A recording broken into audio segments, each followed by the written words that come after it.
And welcome to a brand new life, to a brand new day, all the way from the wastelands of California. My name is Michael. Nice to meet you. First time listeners out there, thanks for finding this. We do hope you stick around. Do keep in mind, no matter what it is that you do choose to believe, we do admire you for your curiosity. Joining us this evening is the return of Dr. Paul Cottrell. You heard him here various times, and of course you heard him over on his very, very popular YouTube channel. Thank you, ladies and gentlemen, for allowing us into your hearts and into your minds. Here we are again, on a night like this. What's going on? The wait is over. Happy 4th of July to all of you out there. This is a time to celebrate, and I hope if you do celebrate, you do so in a very safe and very responsible manner, especially with what's been going on all around. Tonight we jump right back into the downfall of America and the destruction of all mankind. You too will get the opportunity to call in and ask questions and state your opinions on COVID-19. Has your opinion on the virus altered? Has it altered at all since the last time we talked?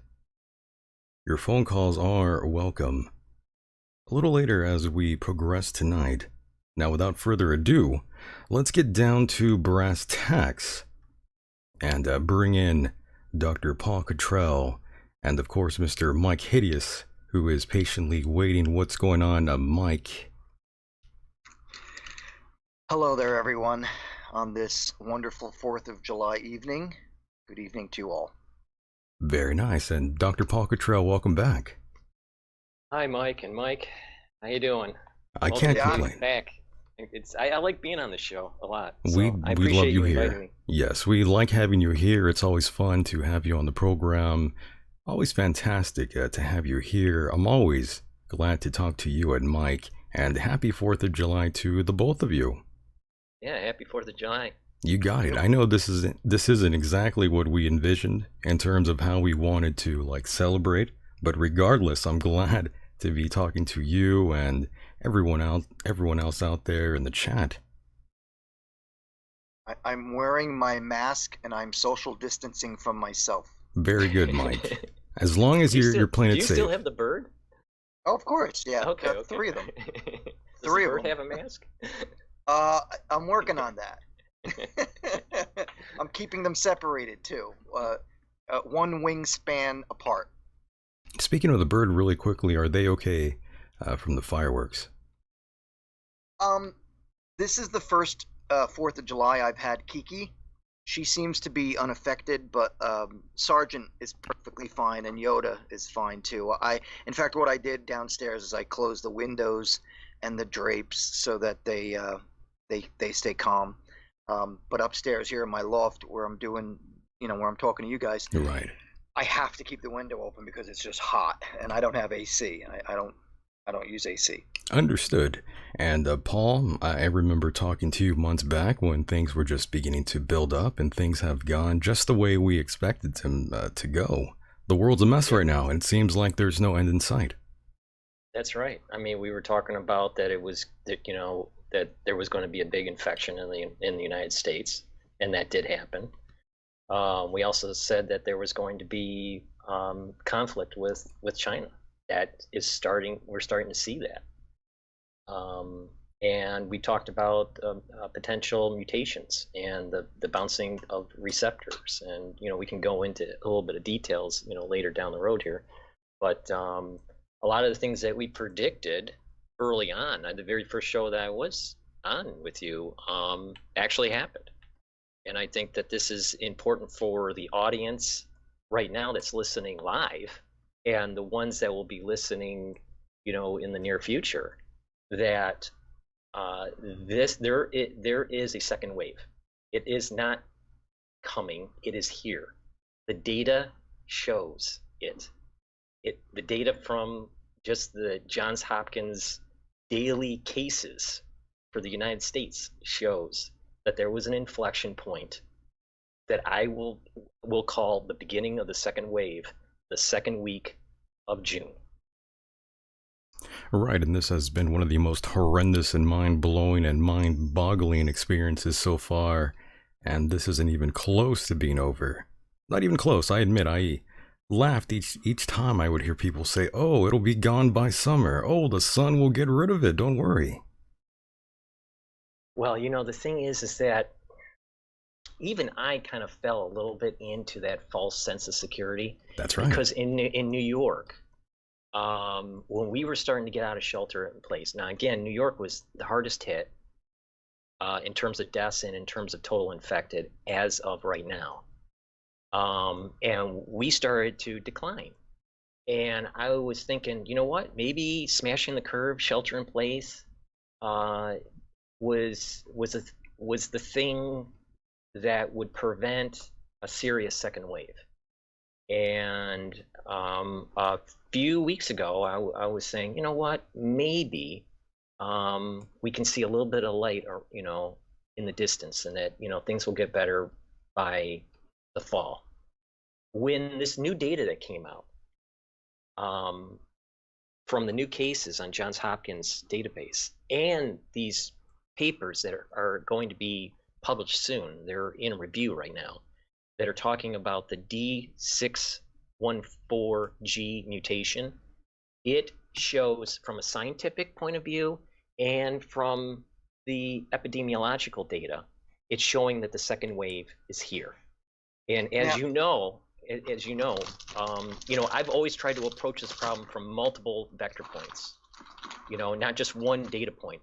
I try to take, 2, 3, 4 data points to, come to, a hypothesis or a conclusion. So, yeah, go ahead, Mike.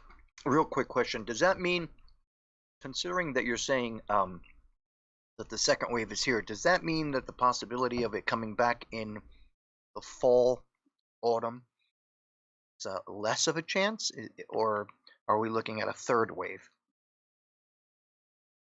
I think that this thing will continue to climb, and what we would have said the second wave being in the fall is actually going to be just an extension of what we're seeing right now. I don't think it's going to die down and then pop back up in the fall and have a third wave. I think this second wave is going to be more extended than the first wave. The reason why, and this is the key to the papers that are going to be published in Cell, is that the D614 is a location on the spike protein for a certain amino acid. The majority of the cases in the United States was the D version. That version was able to shed the S1 subunit, and that prevented making as many spike proteins for the coronavirus, the SARS-CoV-2. That means that it didn't stay in the body as long.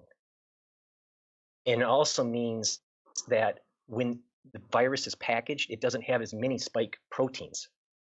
So the more spike proteins you have, the more chance of it being able to attach to a receptor that it wants, like the ACE2.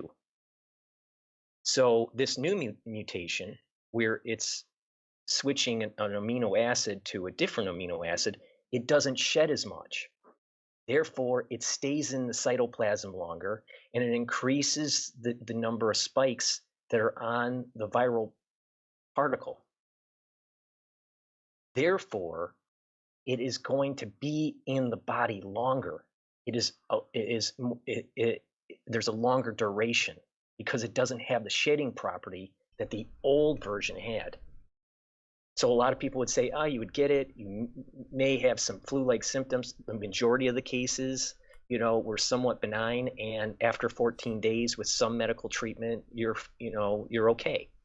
Well, that's not the case now, because the cytoplasmic dynamics are different now, because it's mutated, right? It's mutated, and right. it's mutated, and see what happens is when the viral RNA is in the cell, it starts to code for a certain protein. Many proteins, but one of the proteins is the S protein, the spike protein. That's a one long protein, but it has to be cleaved by a furin. All right, it's like an enzyme cleavage point. Okay, and when it cleaves, it has an S1 and an S2, an S1 subunit, S2 subunit. In the old version, the S1 would just get shed. It would get eaten up. Sometimes certain proteins can be eaten up in the cell. Okay. Well, the new version, it doesn't do that. It assembles the spike protein more. It doesn't shed. That's the key feature. And my worry, and I told Michael on I think of the second show that I was on. Yeah, months ago. That I'm worried about a pinballing effect between other receptors like CD147, CD209, and CD299, and the potentiality of GRP78, because when there is infection or a high inflammation, then you will have an upregulation of the GRP78. So, and that's a chaperone protein that helps with folding. So the point here is that the longer it is in the cell and the more spikes that you have, when it does get exocytosed out of the cell, it will go to other tissues within the body to spread. And the longer it is in the body, and as it's doing this, it has a higher chance of gaining function to another receptor. And that is my worry, that it's lost its shedding property, and it's now in the body longer. Now, there is no evidence that when it is outside the body, that it is more virulent than the old mutation. But when it's in the body longer, there's a more chance of mutation. You follow me? Right. And of course, we talked about this very early on, about the virus mutating And it has ever so slightly as time has progressed. And of course, this brings up difficulty in terms of creating a new vaccine. That's why I always thought, Paul, this is going to be quite difficult to sort of create this concoction with the virus mutating ever so Well, slightly. did you hear about the news about Moderna on, I think it was either Friday or Thursday, where they announced that they had to delay the vaccine? Right. See, this is what was concerning early on, and we discussed this months ago. Yeah. Lord, we become almost prophets, Paul. Well, I mean, we should be on the actual panel that's running the country to help this, to help the country out, through this whole ordeal, instead of, the clowns that they have right now. Yeah, the plague, this CCP virus that's been casted down upon us, this was no accident. My opinion on the virus has not changed at all. Right. It's interesting, and I'll do a video, and do other shows to explain it. But we're now approaching the history of this. It's not over, but there has been an evolution of the thinking, and it's not just a CCP virus. There was a genesis of it at Fort Detrick, and then it was spun off to the Wuhan facility. So there was a seminal paper that was a key data point during my early investigation when I first went onto your show, and that is a paper that Dr. Shi is on and Dr. Pyong Zhao, and they, with a few others, are associated with North Carolina facility, research facility, and they were associated with Fort Detrick. Well, when the weapons program was shut down in 2014, 2015, it was shipped over to the Wuhan lab. And Fauci was involved in funding for additional coronavirus research. Right. At Wuhan, literally at the Wuhan facility. And Dr. Shi was involved in that. And she published many papers talking about gain of function.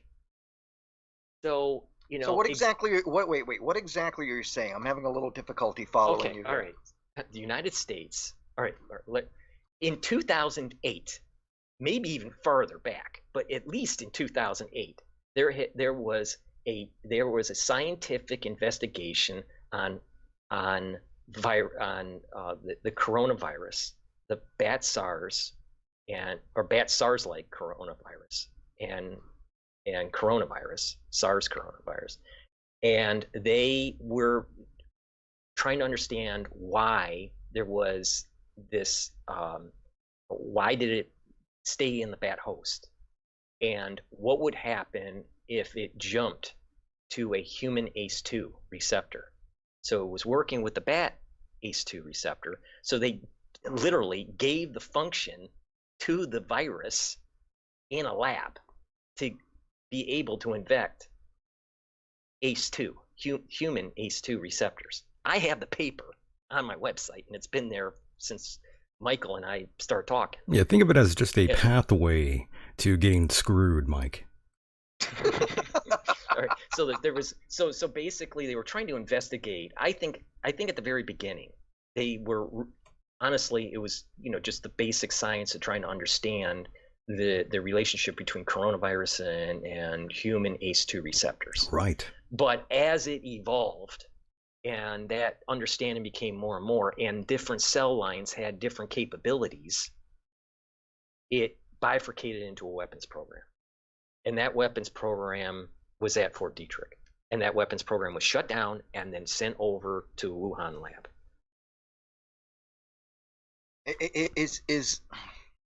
Has the media, the mainstream media, at all touched on this topic? There was a huge Slightly, very slightly. Well, it depends on how you define mainstream. If you say Epoch News is mainstream, then Epoch News did a very, very good, I think it was an hour and a half documentary on exactly what I'm talking about. That is a good news source. I know that for a fact. And they did a great documentary, but they spun it as the CCP virus. And right. they That's what didn't. It is. That's true. That's true. But the thing is that the genesis was actually at Fort Detrick. Right. But when it was made at Fort Detrick, wasn't it? I mean, you could say, was it study? Was it study? But study could end up becoming, as you say, there's a very fine line between weaponizing it and weaponizing a bioengineered virus. That's what I'm getting to. Do you think there's- it was? Do you think it was being studied, or was it being created for biological warfare at Fort Detrick? Going all the way back to 2008, it could go farther back, but going between 2008 to about 2012 or 13, I believe it was more scientific investigation. But as it progressed, it became more and more a weapons program. And that's why I say it's bifurcated. It bifurcated into a weapons program. So there was a scientific line, and then eventually there was a gain of function that ended up, falling in the hands of a weapons program. And so they closed that down. They closed that down during Obama's administration. Yeah, he had shut it down because there was some sort of issue with the handling of viruses out there. Big issue went down, a shitstorm of sorts. And right. Well, that was there early. was a combination, I think, of two things. I think it was gain of function, of deadly viruses, and we shouldn't be doing that, which is, I think, a true statement. And then the way they're testing it with primates also became an issue in the United States. It's a slippery slope yet again, because you do want to study these viruses to create some sort of a cure or God forbid vaccine, as that's such a dirty word here on this program. But the SARS-CoV-2 virus that we have here, even with the mutation, there are worse things being worked on in these labs, believe it or not. Well, I'm sure. That's the scary thing. Here's the thing is that I don't think there's proper safety protocols, but it goes back to even, and we mentioned this on maybe the first show, it's Jurassic Park. It's the chaos theory guy basically saying to the scientists, you spend so much time trying to do it, you never ask the question, should you do it? Right. And, these scientists are doing things that they shouldn't be doing. Here. There's not enough safety protocols, obviously, because of the leak out of the P4 facility. But, these scientists, I don't think really have enough education in terms of bioethics. Right, and of course, it's still very much here, by the way. It's quite dangerous under the right circumstances. People say the death rate is low, and my only explanation for that would be just one of my theories on this, Dr. Paul Cottrell and Mr. Mike Hideous, and I told both of you on this subject here, in regards to this subject. I told you months ago that perhaps the simple fact that the virus, we all read that it traveled in and out of China and the United States and Canada. This obviously means it was being worked on. Mike and Paul, I'm led to believe that this was an incomplete virus and a unfinished experiment. Now, I could be completely wrong with that theory, or I could be close to truth. Ultimately, the determination is to be. It's to be determined whether or not this was an attack per se, an unconventional warfare attack. If they indeed released it intentionally or unintentionally. It's 50-50. That's 50-50 at this point right now. Yeah. That's right. It's 50-50. And I'm with Paul on this, because I think they shouldn't have been doing they shouldn't have been doing something like this. And Paul, you made a great comment on how the connection between like Jurassic Park. It makes perfect sense. It really does, because you got the scientists saying, do you know what you're doing here? Because maybe the dinosaurs died out because they were supposed to, and maybe we're not supposed to be making viruses that we can't control because they're not invented by nature, and thus we don't have antibodies for them, antiviruses, I should say. Hmm. So yeah, I agree with Paul on this because, well, I usually always agree with Paul on this. He just scares the hell out of me all the time. Every time he comes on the show, he makes me have nightmares at night. But yeah, you make perfect sense with this, and I felt the same way from the beginning. This never should have been, never should have happened. It never should have been worked on. Well, the codes of ethics are not in our control, unfortunately. That's right. Sadly, but yes. By the way, Paul, we talked about this the very first time when we first got started. Must have been 4 or 5 months ago now. Yeah. I think that's when. I mean, it's almost like, I don't know if you believe in the whole Akashi record thing, but I'll tell you, when I started this, I felt an urge to just try to help, and it just everything started clicking, just one piece of the puzzle, it just started snapping together, and I had this visceral feel to just react and not sit by. And here's, this is a call to the professionals out there that eventually will hear this conversation, or maybe they're listening right now. I don't know. You'd be surprised, Doc. There's other doctors that you, definitely have tuned in. By the way, they don't want to be on the show, but they know all about you, Paul. That's pretty funny. Well, either good or bad. I don't know. I've had a lot of honestly, I've had a lot of people that reached out behind the scenes, have been giving me very, very good. Oh yeah. Good information about right. the science behind this, either at the PhD level or even at the MD level. So I have a unique perspective that a lot of other, quote, professionals don't have. All right. Now, with that said, the ones that are, the professionals that are listening now or later on, we all have to work together. But when you're in a crisis like this, we are trained as PhDs to collect data and, to have, power in our statistical analysis. But when you're in a crisis, you don't have that luxury. And sometimes this is why I call the fog of war. When you're in the fog of war, you have to take the best information you have and make a decision and not wait and collect some more data. So there is a lot of, let's say, epidemiologists out there, or even non-epidemiologists that have been talking about waves of this virus. They were saying in March, early March, that we're not in a first wave. While we called it back in early February when I was on your show. That right. we were in a first wave. So that's my point. Is that some of these professionals, quote professionals,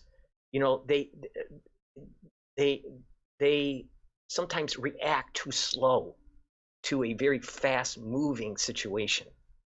A crisis is a fast moving situation, and this is why I call them the historians. The historians are the ones that will dot the I's and cross the T's, and look at everything, but it's after the fact. It's not while we're trying to solve the problem. And unfortunately, we don't have enough people at the MD level or at the PhD level that is approaching the problem like I'm approaching it, where you have to view it in a fog of war and take the data the best that you can and try to apply it to save lives and to reduce infection. Case in point, I begged in early February to use protease inhibitors. Begged. And these doctors very few of them are using protease inhibitors. But yet the early data coming out of China was saying that if you use the HIV protease inhibitors, that it slows it down. And when you slow it down, you allow it to shed, you reduce the chances of mutation. But we didn't do that. And what do we have? We have now a mutation. Yes. And by the way, the Paul, thing is the reason why those protease inhibitors work is that the 3CL protease is conserved in beta coronaviruses. So that's why that was the mechanism why it would work. So there was science to it. And and it's a shame, but now, because some of the, behind the scenes, I hear grand rounds of doctors actually treating COVID-19 patients, and they are moving towards anti-inflammatories for IL-6. Yeah. You and I talked about, you got to use anti-inflammatory. I said protease inhibitors and anti-inflammatories from day one, and that was the first and second week of February. I said that. Now we are in July, and we still have a bunch of professionals that are still guessing on what to do. Yeah, it's quite ridiculous. So that's what I'm saying is where are the professionals to step up to the plate and actually take some risks and start listening to some of the data points that were early on, instead of waiting and waiting and waiting, allowing it for it to gain function. Because once it starts to pinball with those receptors, it gets into the 209 and 299, it's a totally different game, because the doctors on the grand round said this is starting to become an immune problem. And early on, it was pulmonary. This is an immune disease. And what did I say before? You know what? It's starting to sound like AIDS. That's right. We were calling this an HIV-like flu, and people were very angry. And Paul, it's been an uphill battle talking to people off air about COVID-19 and why it hasn't exactly gone away, or why I'm still alive in this month when I should be dead. Well, it really depends where you are in your location. But again, I took a lot of heat for my stance on COVID-19 and still continue to do so. Again, I called the CCP virus an HIV-like flu for the fact that it remains in your system, causing pulmonary illness down the road, like you were just mentioning right now. Yeah, think of the first responders to 9/11, Paul. Those who went out to ground zero first, many of them suffered from respiratory illnesses and later died. What I have noticed, I've been taking heat too. I mean, I know you have. Yeah, I've taken heat from an organization that is, over 400 years old, called Harvard University. Right. Just so everyone understands that I am not a professor at Harvard. I don't work at Harvard. I'm not I'm not an employee of Harvard, and all of my statements are mine alone and not a reflection of Harvard University, even though I am a master candidate in biology at Harvard. I thought you were a witch doctor. Well, that too, but the thing is that where are the quote the professionals, because they're failing miserably. Now, what my observation is with the grand rounds is that there's like two camps in terms of the MDs treating this. There are the ones that are young, and there are the ones that are older. And I find that the ones that are older are basically saying this is so new, we really don't know anything about it. And there is some cases, not a lot, but some cases that are relapsing. Those relapses are using the plasma antibodies. All right, so you can take blood from someone that has been infected and they have antibodies. You can give that blood to another individual and that's infected, and hopefully it slows that infection down. In those cases, after about 14 days, they do get better. But there is a cohort of patients that are in their 60s, that are in New York, that are relapsing when they have been treated with the antibodies. So antibody treatment, it's not, a silver bullet either. Hydroxychloroquine, the older doctors are saying, if given early, there was good evidence showing that it was helpful, as long as you didn't have arrhythmic issues because of the QT prolonging wave for your heart. So if you had heart problems, you shouldn't be on hydroxychloroquine, right? But for ones that could manage it, and it was early on in the disease, there was some data that was showing that it was helpful. The ones that are younger, are just following the CDC guidelines. That's no longer, they don't have the wisdom like some of the older MDs have. That one, the older ones are saying, we really don't know because it's so new. And, two, there's some of these things that normally work for other viruses aren't working, and we're still trying to work it through.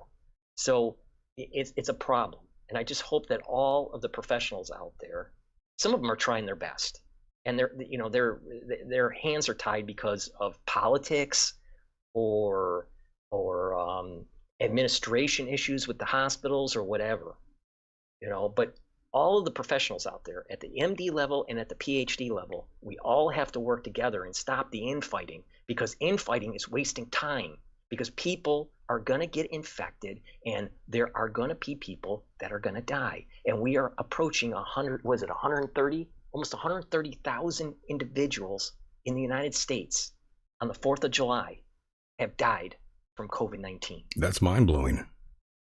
And so the infighting needs to stop. And, we all need to band together, to try to solve this problem. Oh, Instead that's of saying, not going to happen. That's not going to happen. just, but more people will get sick, because we need brain power. It's a total, not one person is going to be able to solve this. I agree with you. I'm simply stating the fact that the world is in such a divided state the country is in such a divided state right now. I sincerely believe that they're just, if you're on the left or the right and you're trying to work with other people trying to get an idea on how to fix this virus, I sincerely believe that there's going to be this dividing of minds simply because of politics. That's the problem, though, Mike. That right there, politics.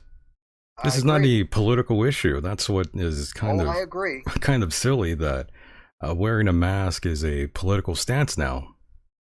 Right. Yeah, that's kind of retarded. Think about it. Not to interject here, but I got to bring this up. What was it, last month when or at the beginning of June, when people started rioting and they were showing up in these giant protests without masks, not social distancing, and I mean, then you have Donald Trump, who tries to do a rally, I think in Montana or wherever it was, and he says rally, and everybody comes down on him because they're saying, well, you shouldn't do it because it's gonna make more cases of the virus. Yet nobody said anything to these protesters. Nobody bitched about them. And they, in fact, it was actually encouraged by I think it was the New York governor. And now people are getting sick. Right. So are you going to listen to people that are going to get you sick, or, Oh, listen, bro. I'm going to listen to the people who like Paul who scare me. Well, see, it's not so black and white on this issue. It's so multifaceted. Like, what I was saying before, there's the geopolitical issue that's going on with China. There is the financial problem with people losing their jobs, maybe their home. They're losing their wealth. There is obviously their health issue that's going on. There is this trying to get, there's this big movement out there so Trump doesn't get reelected. Just so everyone knows, I'm voting for Trump. So, but me too. But when it comes to, so it's not so black and white what to do and what not to do. That's what I'm saying is that there isn't a scientific answer. Scientific answer is a piece of a geopolitical answer, a poli-sci answer, a financial answer. It's a piece of it. But some of the scientists out there, I'm meaning the biological realm scientists, they're the ones that are saying, oh, it's only a scientific answer because that's the only domain they know. But it's in terms of the mask issue. I was told by another host out there, by the way, Paul, that they were going to burn their mask, and I thought, well, it's going to be good seeing you online then. I'm sure there'll be videos on you somewhere trying to get inside a store, getting kicked out. Right. Please do. This is because I'm in a very high density area. I think that what I have to say to the people that are listening is important to heed. Okay? And this is how I am approaching it. Okay? Because I live in New York City, one of the hardest hit in the country and in one of the hardest hit in the world. How I handle is I try to stay indoors the most that I can. Yes, of course, you have to go to the grocery store. You have to have your mask on when you do that. You have to be, 6 feet, apart when you're waiting in line and stuff like that. When I'm outside walking around, not next to people, I don't have a mask on. When I'm running outside, I try to do it daily. I don't have a mask, but I see people running around with a mask, Yeah. which, and they're by themselves. Yeah. So or they're driving their car and they have a mask on, driving Right. by. So but we have, serious mass transit here, obviously, with buses and subway, and because of that, condensing of individuals, where we are right now with the dynamic of this COVID-19, wearing a mask is prudent, but that is a different dynamic than out in the hills of, Colorado. So right. it's not a one size fits all approach. Right. But if you're it depends on what activity you are doing in the day. Yeah, if you don't leave your totally house, you're not going to get the virus. I mean, if you're just staying at home, you'll be fine. Yeah, but I mean, there's people that are so germophobic, they're wearing, in my building, literally, in my building, just for them, just go to their mailbox and to come back, they got a mask on. I don't do that. I don't do that because I think it's ridiculous. I make sure that I wash my hands before I leave, and I make sure that I wash my hands, when I come back, when I pick up the mail. Right. But as long as you have proper hygiene, you don't need to be doing all this crazy stuff. Well, that I agree with you on. You don't really need to go that distance. But some people, they're wearing their mask while they're fornicating. They're wearing their mask while they're taking a shit. They're wearing their mask. Really? They're wearing their mask everywhere. Because it's equated as that's the only way they're not going to be infected. And here's the thing that really bugs me about Fauci in the game. Go ahead. Fauci, besides him, paying for the weapons development over at Wuhan, but besides that, Fauci keeps on talking about mask wearing.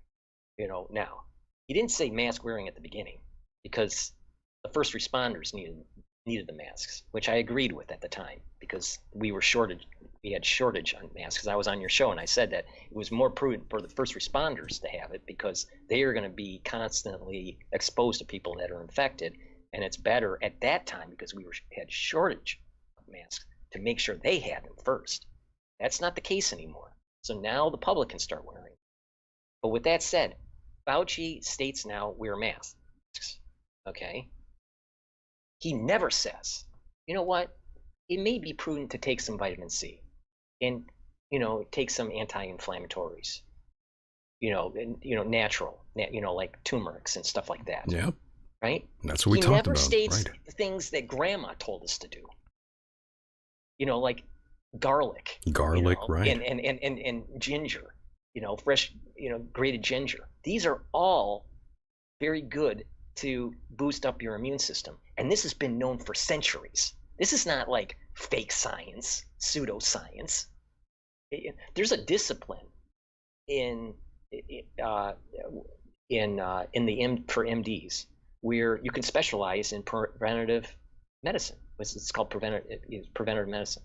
So it's a fellowship, and what that does is it talks about how to prevent diseases through nutrition and supplementation, and and proper health. This is a real science that is taught in medical schools. All right.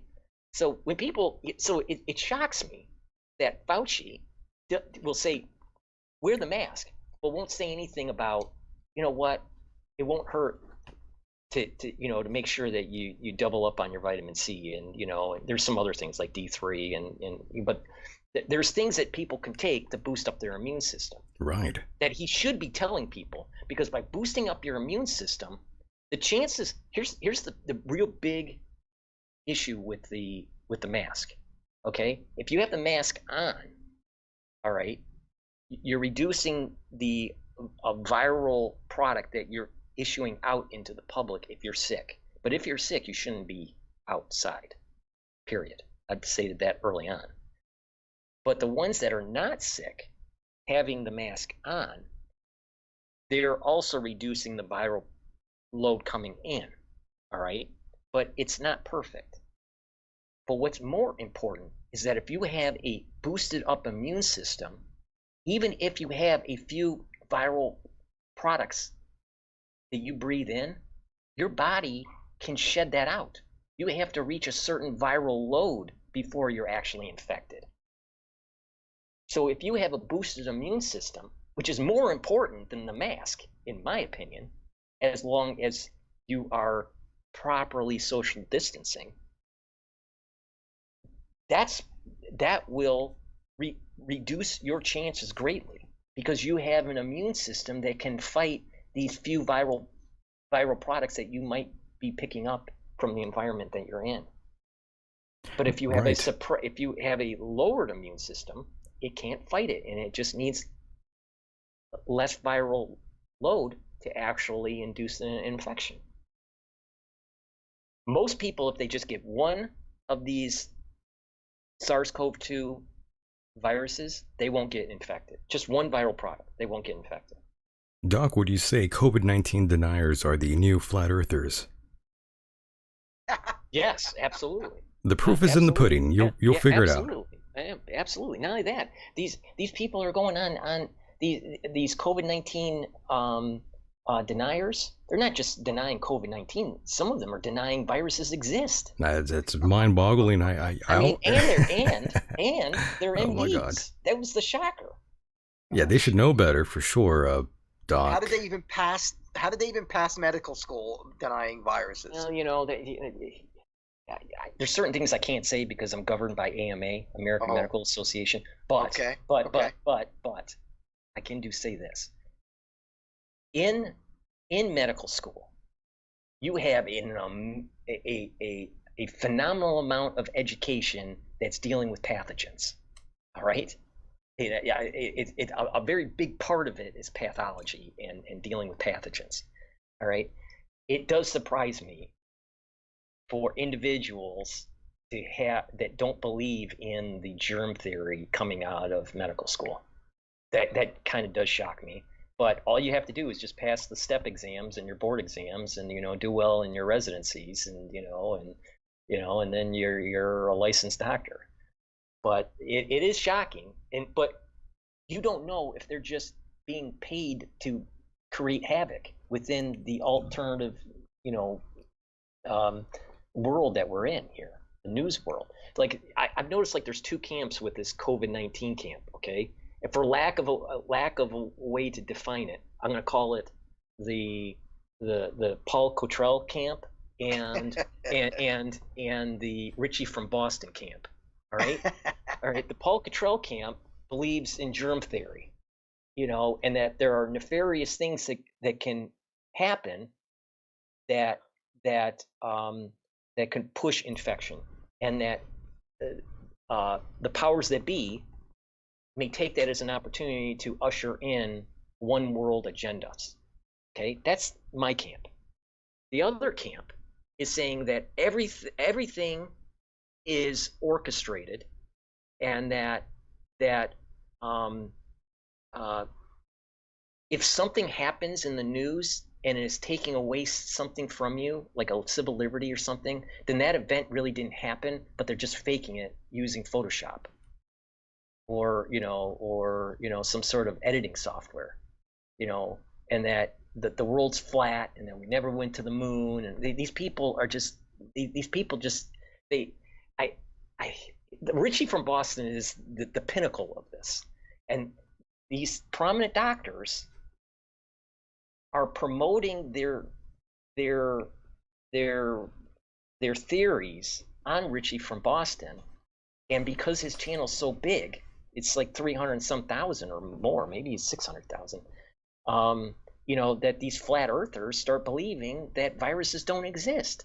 So now I'm trying to inform the public there's a second wave, and that it's through this D614G mutation, and that it's not shedding, and that is a problem, and it's going to add to the probability of gaining function for these other receptors that I'm very concerned about. And I have to fight on top of that these people that don't even believe that viruses exist. Amazing. So it's like that's why I'm saying that the scientific community needs to band together and stop the infighting, because literally people are going to die if we don't. And they have been dying. I'm not saying this Right. in hyperbole. People literally are dying because we can't get our act together. That's right, because people think they know better. They think they know best. That's the problem. And we're talking about a second wave here, but I feel like the first wave hasn't even passed, to be honest. Well, the thing is it's the way it's. Someone's getting bombed, by the way. Yeah, sorry, I'm in Iraq. You might want to mute sorry. yourself, by the way, Mike. All right, will do. Go ahead. So it depends on how you define the waves. Okay, I'm defining it based on peak daily new cases, and the peak in the United States took place at about 36,000, almost about 36.4 thousand cases per day, and that was on April 24th. Then it started to go down. All right, and this coincides with the ramp down in New York. Then there was an inflection point where it started to go back up about 6/12, so June 12th. It just so happens that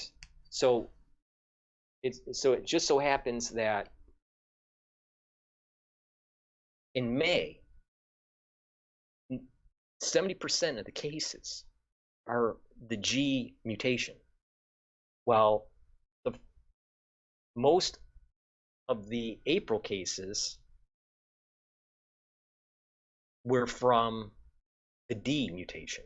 Right. So I'm delineating it two different ways. I'm delineating it based on which cases had which version of the mutation. And you can see that there was a delineation in late April, early May. And the delineation between the actual new cases reported by Johns Hopkins. And you can see, because of that, you can see two distinct waves. So if one defines second wave as new receptor affinity and loss of receptor affinity for ACE2, no, we are not in the second wave. So it depends on how you define second wave. I see. But I'm defining it based on how many new cases per day we are seeing in the United States. And I'm also defining it based on it coincides with more cases with the G mutation, the G614 mutation for the spike protein with these new cases. So, and the ramp up, if you look at the ramp up, it's far more. Now, that doesn't mean that that part of this increase of the second wave wasn't exacerbated by people not following mask protocols during the protests. Going out, yeah. Yeah, it could have been. Could have been all sorts of things. It could have been. Yeah, so it's not just one thing. That's my point. It's like it's not black and white. This thing is so multifaceted. It's a multivariable problem. So some of it is people going out and not social distancing properly. Right. Lots of. Some of it is the G mutation that stays in the body longer. It doesn't shed. Therefore, there's a higher probability of infection. If you have something that's more chronic, it's harder and harder to get rid of, and your body just gets worn down. So I'm still calling this as a second wave because of this, but it still has strong affinity for the ACE2 receptor. So it hasn't lost affinity and gained a huge change with the other receptors, but it does have affinity to the other receptors, just not as strong as it has with the ACE2. The two ones to watch out for right now for affinity is CD147 because it gets into the red blood cells and the T cells, and this ACE2. Those are the two big ones. But the other ones that I mentioned, they are on the watch list because there are affinities with those receptors, just not as strong as with the CD147 and the ACE2. So it just depends on how you define second wave. If one states a whole new receptor gain or a whole different type of clinical presentation of SARS-CoV-2, no, we're not in the second wave if you want to define it that way. But I'm defining it and I'm looking at the new cases per day, and it's substantially more. That's pretty wild. We are already over 50,000 per day now in the United States, while in the heat in New York, the United States was only at about 36,000 per day. See the difference? Yes. So that's why I'm saying that this is much, and it wasn't a gradual increase. What happened was it went down and then spiked up. So that's why I'm saying there was an inflection point. There was a substantial inflection point on January 13th. I'm sorry, not January, on June 13th. On June 13th, there was an inflection point for the second wave. That's when I'm calling it started on June 13th. Understood. And of course, at I was 7:30 a.m. Mm-hmm. I was going to ask you, Doc, what's going on out there in your hometown there? Well, it's frustrating. It's really frustrating. We've been sheltered in place for a long time. We were having this phase out, a 4-level phase out. We went through the first phase, no problem. Second phase, we were near the tail end of the second phase of the rollout, where restaurants were going to have indoor dining, and then all of a sudden you had this spike in the United States. So Governor Cuomo, started putting in provisions where indoor dining was going to be restricted.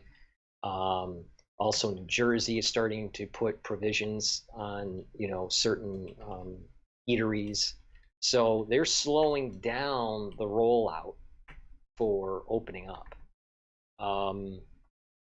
I still see a lot of people wearing masks, in New York City. In New York, I would say the far majority have abide by, quote, the recommendations of the CDC and the governor. But I think they take it a little too far. Some people take it, a little bit too far. But New York, we saw a lot of deaths. Oh yeah. 850 deaths per day when it was at its peak. It was scary. And I can understand why people they have that concern, and maybe they're a little bit maybe more germophobic, versus the rest of the country. But I'm not seeing any new big new case popping up.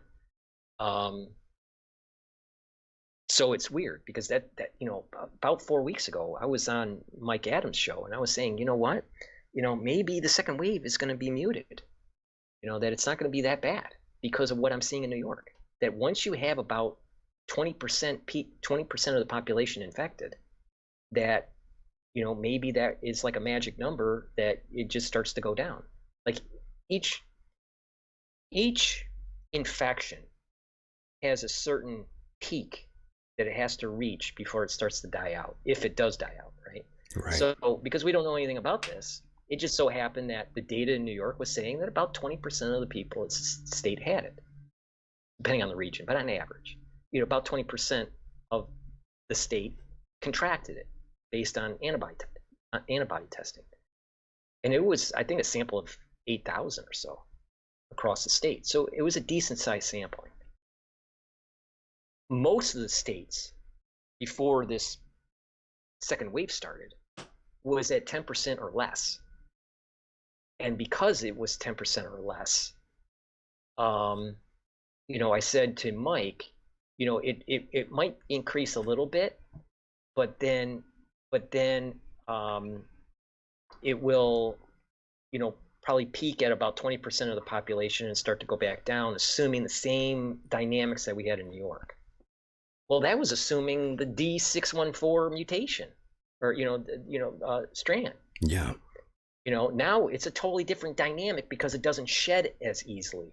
That's the point that people need to realize. You don't have to be a scientist to understand this. If it doesn't get out of the cytoplasm of your cell as fast, you have a problem. It's that simple. The longer it's in the cell, the more chance of weird things that happen. Doc, I have a question for you, and not to take you from the subject that you're talking about, but just out of curiosity, is this virus, are animals immune from this? There was cases of animals getting infected. That's right. Now what's interesting is that in the laboratory they had to force the jump between species, because species have different ACE2 receptor topologies. All right, the shape of the receptor is slightly different. So a dog ACE2, a canine ACE2, is going to be different than an avian ACE2. All right, and that was the reason why it took so much research to jump the species. But once you jumped, it was very easy for the scientists to start to rapidly tune it with many different methods, either a cellular method or a restrictive enzyme method or CRISPR. But there's many different ways to fine tune the capability. But to answer your question, to answer your question, there are cases where animals have been getting infected. Now, I don't know if the autopsies were showing that the SARS-CoV-2 virus was infecting the ACE2 receptor of that animal or some other receptor of the animal. Yeah, I don't think that was ever present in any of the reports that we read online, but yeah, cats and dogs have been contracting the virus.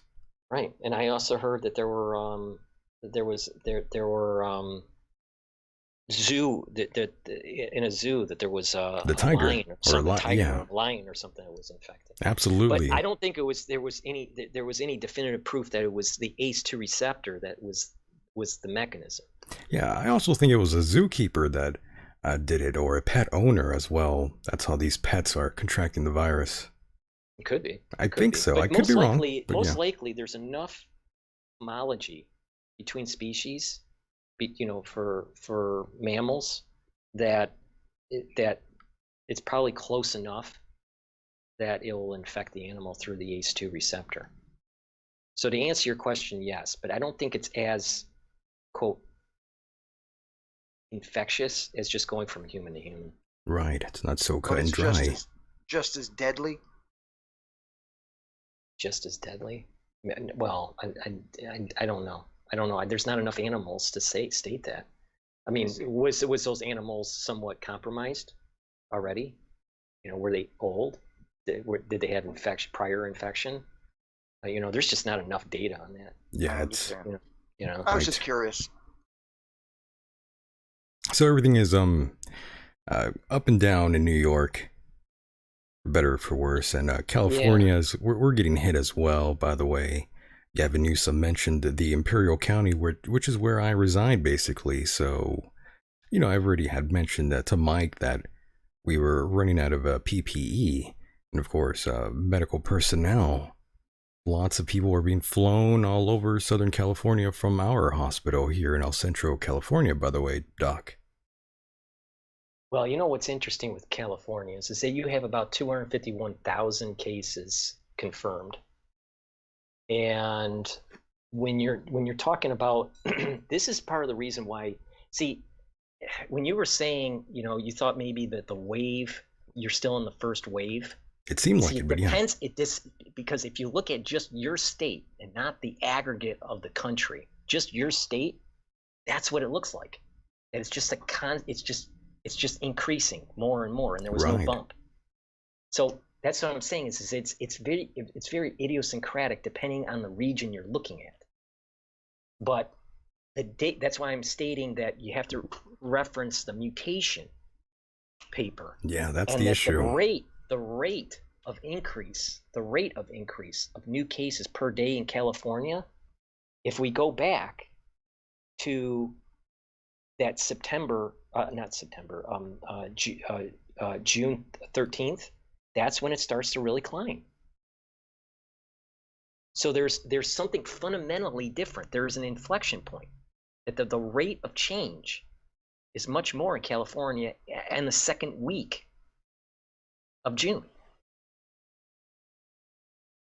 And that's why I say that you guys are now seeing the G. Yeah, and that you're now at 8,000 per day cases. Yeah, we're catching up to New York. And New York was at 12,000 per day. Yeah, it's pretty wild. I'm blaming the old and young generations thinking everything is honky-dory, and they all went out there and lived it up a little bit, and now most of them are sick. And it's a terrible thing. Many people have lost their lives. Many angry pastors also lost their lives thinking they were untouchable, thinking that this was nonsense, and they were covered in the blood of Jesus, so they would be fine. But we've learned throughout history that there's no safe spaces, and everyone and anyone can get taken out. Paul and Mike? It's just like...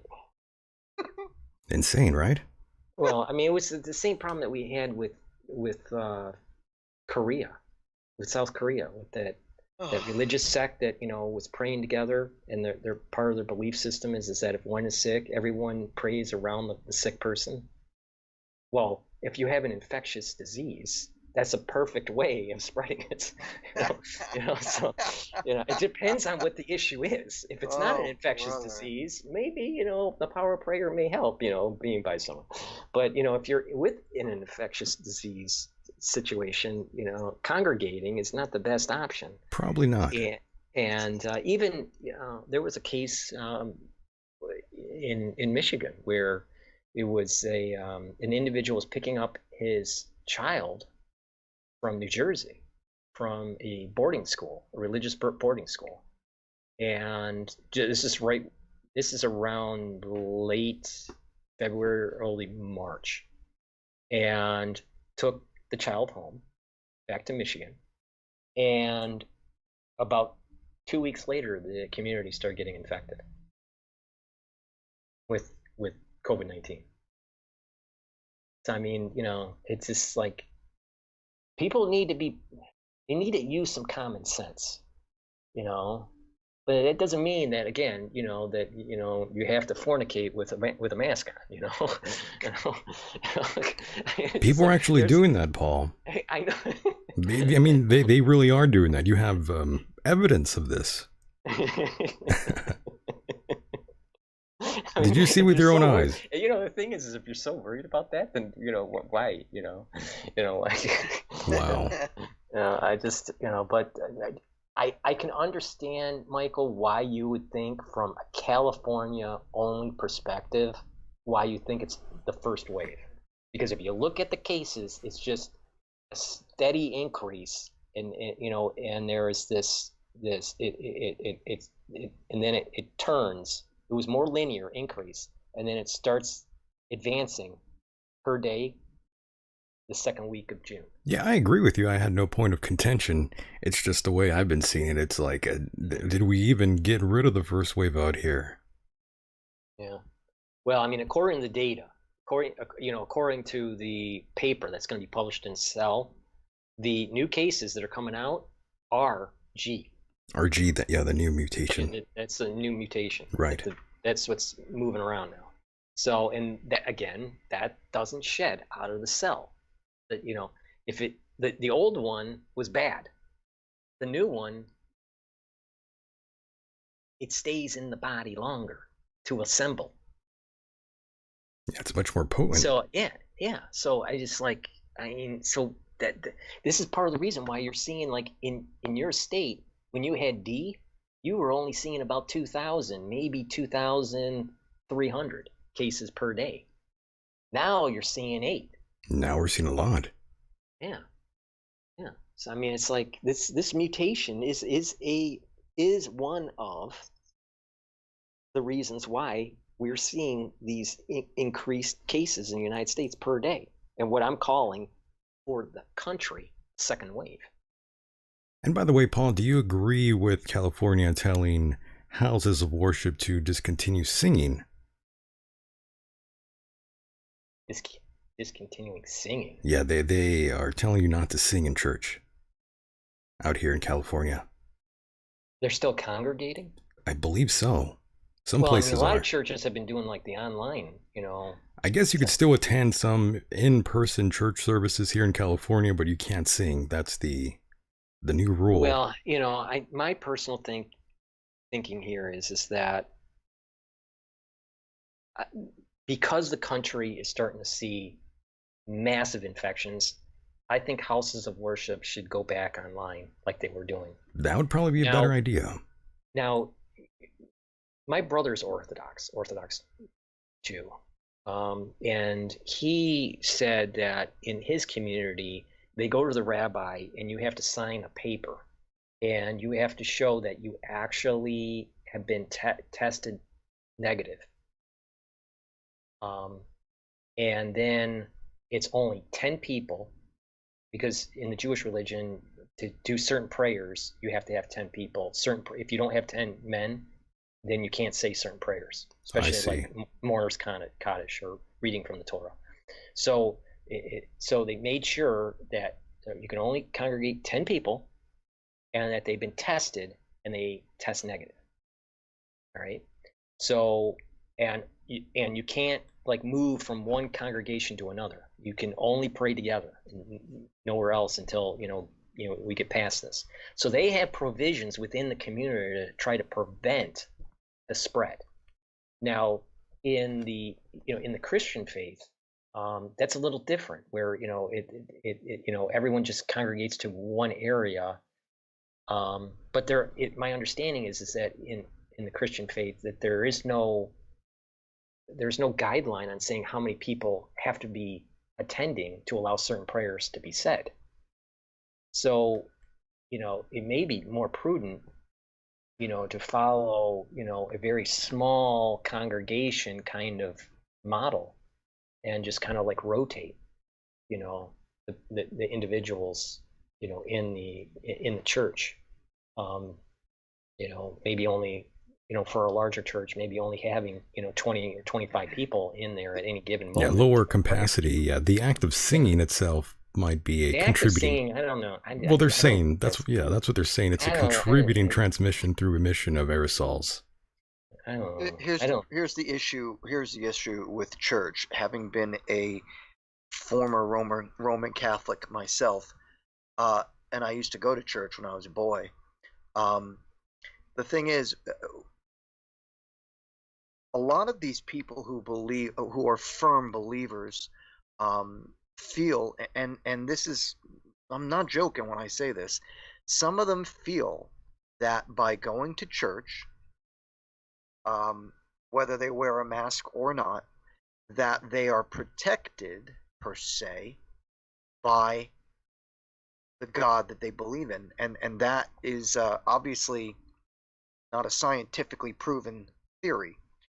It's simply, as all religion is based on, blind faith. So that's part of the reason why a lot of people who are part of the Christian church, feel the way they do. They want to go to church, they want to pray because they feel that by praying, it's going to help. It's good in their heart, but not exactly scientifically proven, as I just said. Yeah, I mean, in the Orthodox way of prayer for Jews, it's not so much singing, it's cantation. So it's not like, it's like, it's like, it's more, I'll do it more like in a monk chant instead of saying it in Hebrew. It's something like that instead of singing. So, why does someone have to sing a prayer? Why can't Yeah. they just chant? Well, the prayer? religion, Doc. I mean that's religion. That's what it's all about. Mm. Why is anything No. done in religion? Yeah. I see. If it's low capacity and the parishioners are distant from each other, 12 feet, singing probably doesn't matter. And that's what they did in a lot of churches. I know, for a matter of fact, my father is a Roman Catholic, and he was telling me that the church that he was going to, they were the pews that were set up in the church were set up so that you could sit within, I guess, a 5 to 6 feet distance from someone else.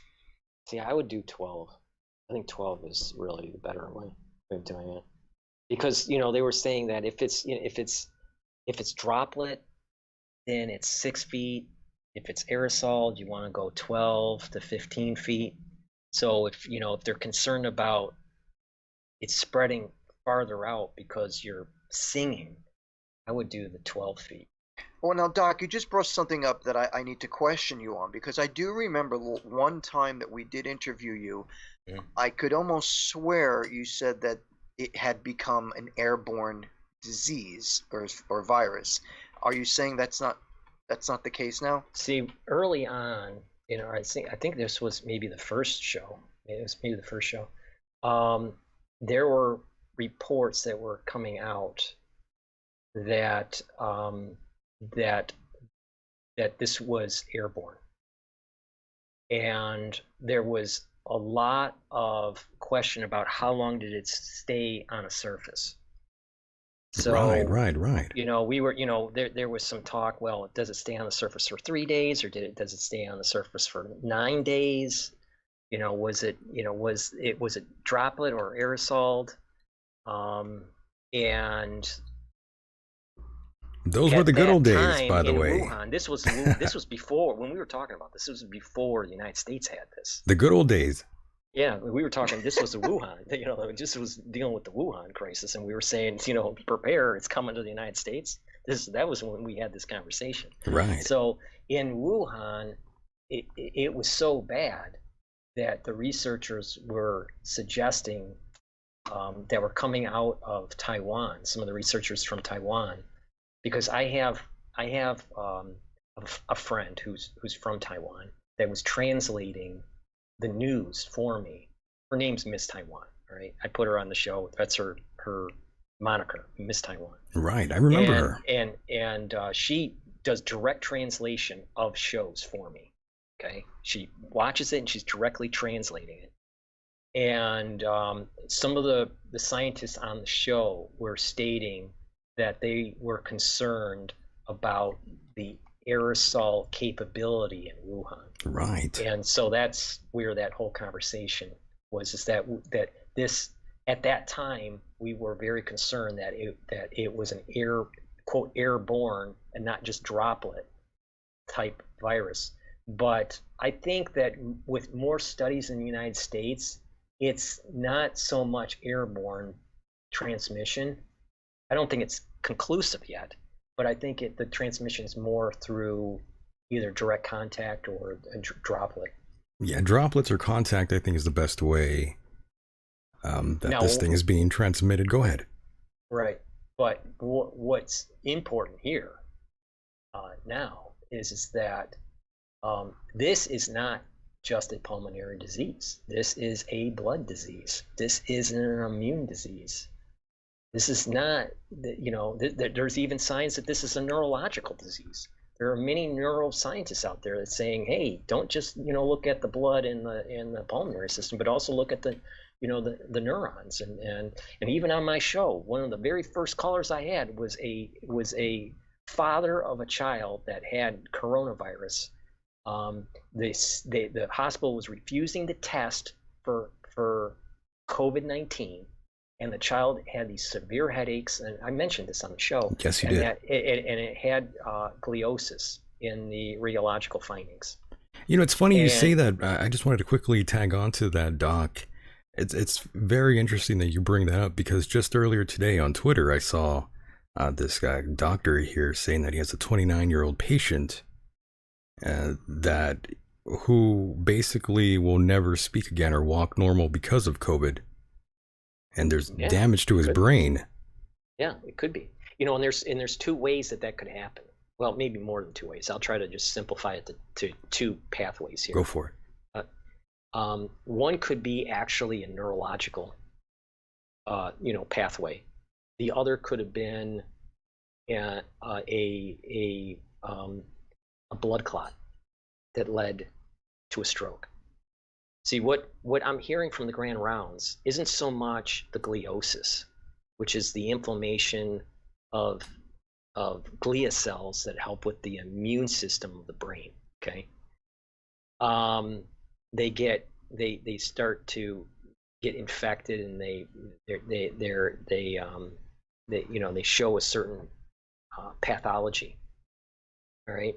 But what the grand rounds is saying, that because this blood starts, the cells start to die and you start getting clots, that they have to go on anticoagulants and to prevent heart attacks and strokes. Right. So there are many cases where that if they don't control that, they can get these strokes and you get brain damage from it. So when someone says they could have brain damage from COVID-19, is it because of some sort of blood clotting issue, and taking a stroke path, or was it actually through the some neuron issue? Definitely there are neuron pathologies. And again, early on in February, like the first week of February, I had a case that the father called in and stated it, that the kid had extreme headaches, was vomiting, and and there's published papers out there that there's a neurological side to this. That was more central nervous system. Some of the other papers that were published were more peripheral nervous system disorders. But a lot of the cases that are coming from the grand rounds is talking about strokes and heart attacks that are associated with the blood clotting. Good Lord. And of course, Paul, everything is going good with the family, right? Yeah. I mean, my mother is, I was very worried about my mother. I mean, it's just like, because she has COPD and she's in terrible health. So, at least for the first wave in Michigan, they, are okay. My parents, my brother and his family, is okay. One of his children did get sick, but it just seems like it's more allergy related, not COVID related. Right. But so far so good, but again, Michigan and New York is on the decline. We haven't seen an uptick yet in New York or Michigan, but we do see upticks in other states. Your state is, climbing. Yeah, we're getting hammered out scary here. Climbing, yeah. It's another one as scary as Texas. Texas, another place, and I just talked to another guest that was living out here in Los Angeles, and they moved to somewhere, I think it was Austin, Texas, and I told him, so you moved to one hotspot to another, and basically what he wanted to do was visit restaurants and go to bars. I thought, oh my fucking God. Oh, where the strange thing is, and I was mentioning this to some people, we are vastly approaching, once we get into flu season, we are vastly approaching the nomenclature COVID-20. Go ahead and explain that. Yeah, go ahead and explain that to the listeners out there. So COVID-19 is because it started at the end of the year, the last quarter. Once we get into the last quarter of this year, we're going to go into COVID-20. And then they'll carry us, because people don't realize that the flu season isn't based on the calendar, it overlaps. It's like the last quarter of this year following into the third, all the way through the third quarter of next year. That's how they work. So that's why they say, you know, the the let's say the 2018-2019 flu season. You follow me?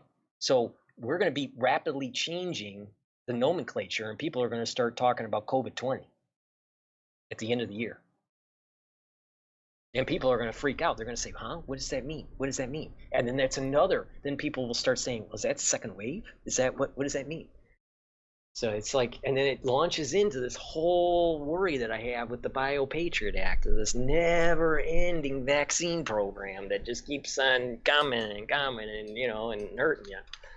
You know, and I was somewhat elated that, you know, that Moderna came out with the news that they, you know, they were having issues and that they were delaying the clinical trial. But how long they delay it, I don't know. I don't know that, you know, I saw it, you know, from the business news perspective through CNBC. So there wasn't that much information about, you know, what was the cause of the delay.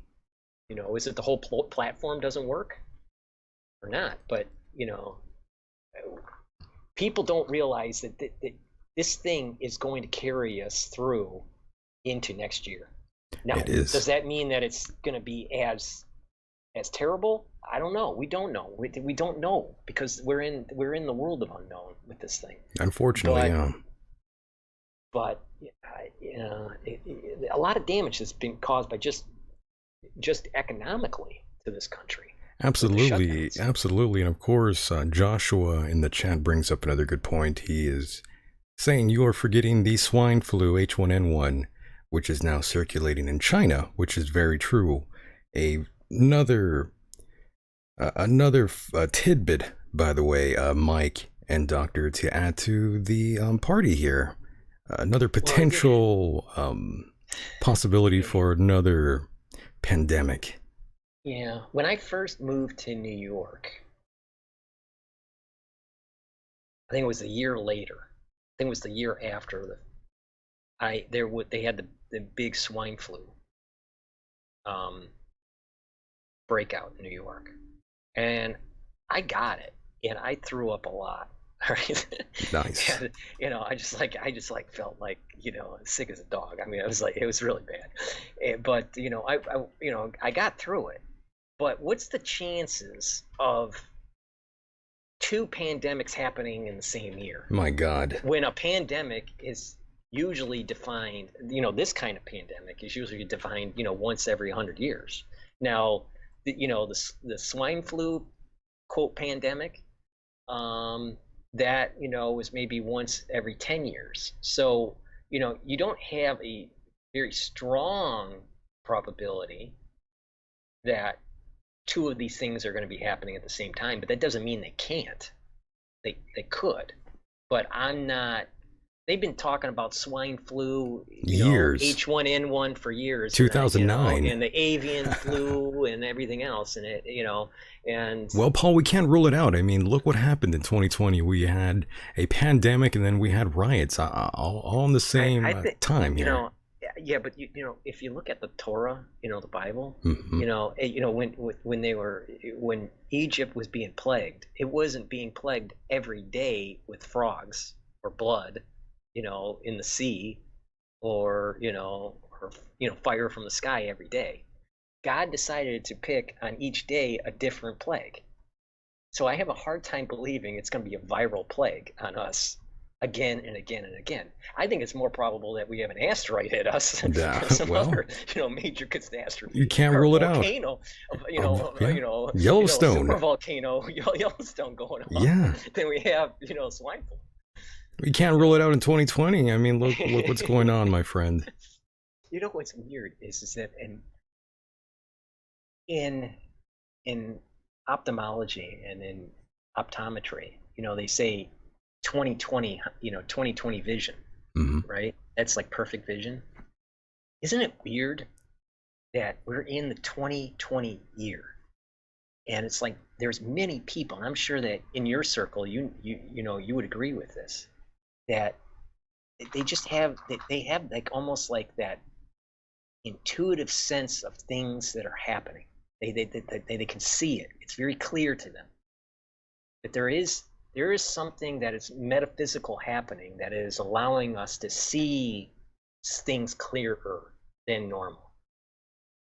I just find that odd that it's happening on a year 2020. But that's just, kind of a metaphysical, observation. Well, that's a good observation there, Paul. But it's just it's weird. It's very weird. And there's a symmetry to the year, 2020. There's a symmetry to it. Well, according to some of the research I did, it seemed that every 100 years, on the 20th year of that century, was a plague. Really? Well, yeah. I mean, I looked it up. I was looking up plagues, and some of the I can't even remember their names, but one was in 1720, another one was in 1820. Then we had the flu of 1918 to 1920. Right. Mm-hmm. So yeah, they've been they seem to be coming around in the 20s. There is some theories out there of kind of like, I can't explain it very well, but it's like our solar system bobs up and down relative to the galactic axis, and then as it's bobbing up and down, that it's getting more, let's say, galactic radiation than in other times. So there are theorists out there that are saying that maybe there is this increase in radiation that causes zoonotic mutations that allow for these types of events to happen. Maybe there's something astrological that is happening. It's an interesting theory that allows for zoonotic mutation. But the thing is that this particular event was not zoonotic. This was man-made. So that's the weird part about it. Is that it's man-made, but it coincides to, quote, zoonotic types of situations. And we know the other ones were zoonotic because they didn't have molecular biology in the 1720s, right. and and all these fancy biotech techniques. Yeah, makes sense. By the way, I found that clip that I was talking to you about, you and Mike here, about the 29-year-old patient. Let's play that. Positive. This is normal brain. See, like darkness here, whiteness here. See this darkness right here. Kind of lose the distinction between darkness and whiteness. This is here, you can see the darknesses and whiteness. Here you kind of lose it. Here you kind of lose it. Here you have it. This is a large infarction of the majority of the left brain of this guy, 29-year-old guy, with COVID. This is caused by the COVID. He probably will never be able to speak or understand language or use his right leg again because of COVID. So, I mean, even though you might be young and you might live through it, doesn't mean you will be normal afterwards. That's very true. Wow. Yeah, this falls right in line with what I was saying, that he that he had a blood clot that went to the brain. And I don't have the video of that clip, by the way, but what he's describing is basically this image of this person's brain, and you're seeing, well, he described it perfectly, but basically in the video you're just seeing an image going in and out, and you're seeing the blackness and whiteness in it. But yes, very interesting. It was probably a CT scan. Right. Probably say a CT scan. It's showing the when you have that ischemic event, and you have that tissue dying, you just, I mean, it looks different on that radiogram. So, you know, you can tell which area of the, I can't see the picture, but, you know, just to try to describe it is that you'll be able to see the radio reactivity of the brain will be different in that area, and it'll show that basically that tissue is dead because it didn't have blood. It didn't have blood supply. So this is the reason why, like in someone that's older, they get a stroke, then all of a sudden they can't speak because that area of the brain, let's say the Broca area of the brain, literally died. Well, now here's an interesting thing. Michael, you may recall this that I had told you a few months ago. I had a cousin. I was just going to ask you about that. Yes, go ahead, Mike. My cousin had contracted the virus, and it had gone to his brain. Now, fortunately, he's okay. But as I said, it had gone to his brain. They didn't think he was going to live, but he has since come out of it, and he's okay. So I guess it all depends on where the virus travels in your body to do the most damage. Is that assumed to is that safe to assume? Oh yeah, definitely. But you know, specifically, do you know how long he had it? Yes, somewhere in the vicinity. I remember he went into the hospital after having contracted it, and I got to tell you, he was probably out within less than 2 weeks. And as I said, they really thought that he was going to die. Was he showing the pulmonary problems? That I couldn't tell you. I don't know. I do know that they really thought he wasn't going to make it. That's wild. Was he on was he intubated? Or, you mean, he was intubated? Was he on a ventilator? You know, I don't have all the details. I was just happy that he was alive. Right. I really couldn't tell you off the top of my head.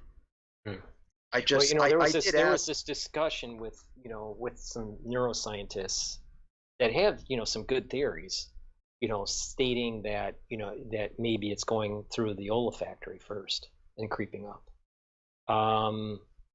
There were some papers that we reviewed in one of my classes at Harvard for my pro seminar, and that was talking more of the central, it was talking more on the peripheral nervous system relative to COVID-19 than the central nervous system. But yeah, there's definitely different presentations for different patients, but there is like a common theme for most patients, and that is pulmonary first, and then other complications start. Just like the first responders of 9/11. Yeah. Wild. The thing is that one of the doctors on the grand rounds that I listened to just a week ago, he stated that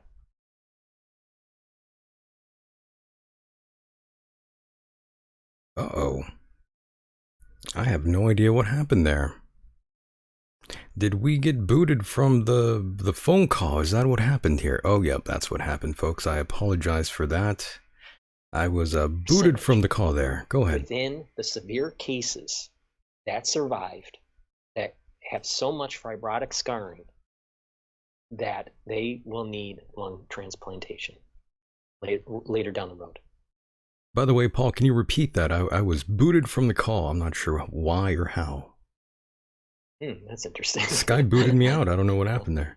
Okay, so what I was stating is that on the grand rounds that I was listening to, the doctor, MD, stated that there is going to be a certain percentage of patients that had the severe COVID-19 disease with the extreme fibrosis within the lung. There's going to be a statistical significant population that will need lung transplantation. That means it doesn't mean that everybody is going to need that. That's not what I'm saying. Right. But there is quite a few that fall into the extreme category that fall in that category that I was telling you early on, that for some people this will be chronic. Doc, I have a question for you. I've heard a significant amount of accounts of which people have they go to the hospital, they end up dying at the hospital, and I hear that the hospital gets $13,000 for each case of somebody that dies of coronavirus. Am I saying that right? Is that right? I don't know about the dollar amount, but yeah, there is an incentive. There's a financial incentive for them to, claim it as a COVID-19 case. You got to remember that these hospitals lost so much money just in, secondary operations. Operations that were, elective. And they had to close down their whole facility. So you're telling me the hospitals closed as a result of hospitals had to shut down their operations, and they didn't have income. They would normal streams of income, to dealing with elective surgeries. And that's as a result of the virus? Yeah. Because like in New York, elective surgeries were all shut down, were shut off. They weren't allowed to do them. They weren't allowed to do surgeries. They weren't allowed to do elective surgeries. If you were having a heart attack and you had to have a triple bypass or you die, they would do it. But they weren't going to do, let's say kidney stones, and or that hip replacement that that could be postponed. So there were a lot of elective surgeries that were postponed, and that a lot of this stuff was bread and butter for the hospitals. Yeah, lots of cancer. Yeah, there were lots of individuals. Yeah, I've seen a lot of YouTubers that were very worried about them not being able to finish their cancer treatments. That's right. But here, this is the catch-22 with cancer. So they are immune suppressed. So they're going into a situation where if they get COVID, they're not going to make it.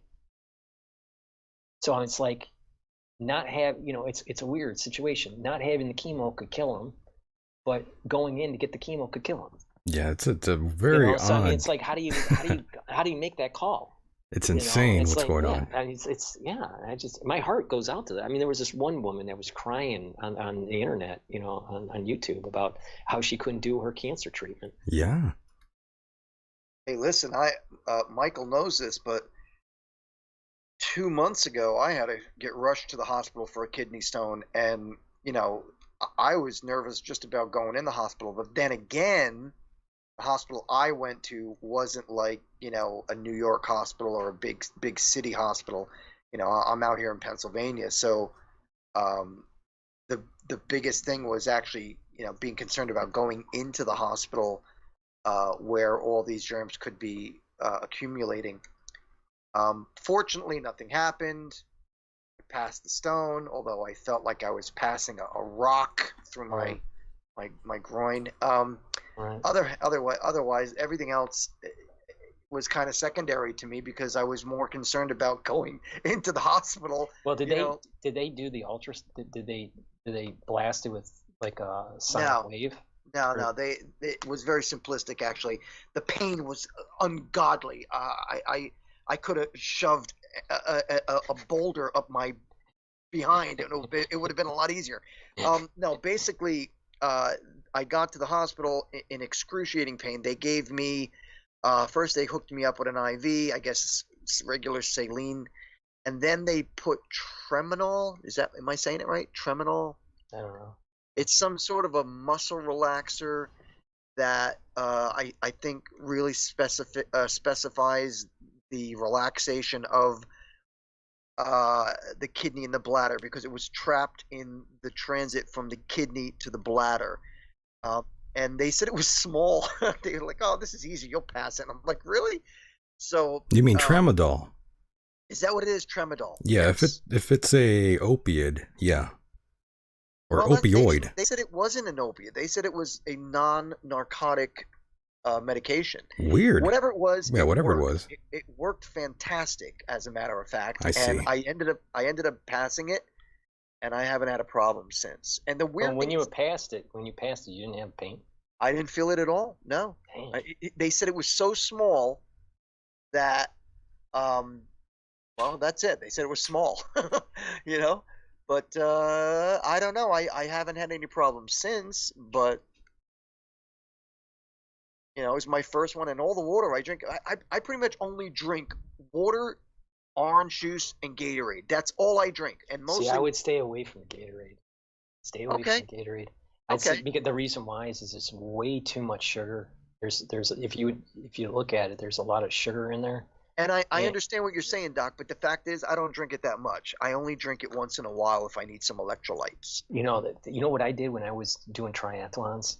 I would take now this is when I was working a lot, working out a lot. But I would take a bottle of water, all right? And then you're better off actually with taking, let's say, Coca-Cola and putting about a quarter of the Coca-Cola in the water, Oh, so watering it down. watering down Coca-Cola, Yeah. like, just a quarter of it, quarter Coca-Cola and then the remainder water in the bottle, and then just shaking it up. And there's enough sugar in there to last you, a large workout. That's what I did. I stayed away from Gatorade, but even with that, Are you saying that Gatorade has more sugar in it than soda? well, it's either it has the same amount or it has more, depending on how much Gatorade you drink. No Yeah. way. No, Get out. Are no, you it's Gatorade. kidding? People don't realize that Gatorade has a lot of sugar in it. And very No sweet. wonder I like it so much. No, it's like that, and it's addictive. And Yeah. yeah. I mean, once you start, I mean, it's like, I love the orange flavor. Right, me too. Me too. And it's like, but I'd stay away from that because what happens is that people that drink a lot of Gatorade will start to gain weight, and you don't want to activate you don't want to activate the glycolysis. You're better off, trying to reduce sugar intake and try to activate fatty acids going into the TCA cycle Well, for energy. to be perfectly honest, I have cut down a lot of my sugar intake. I will admit I am a junk food junkie. I admit that freely, especially chocolate. I If I could marry chocolate, I would.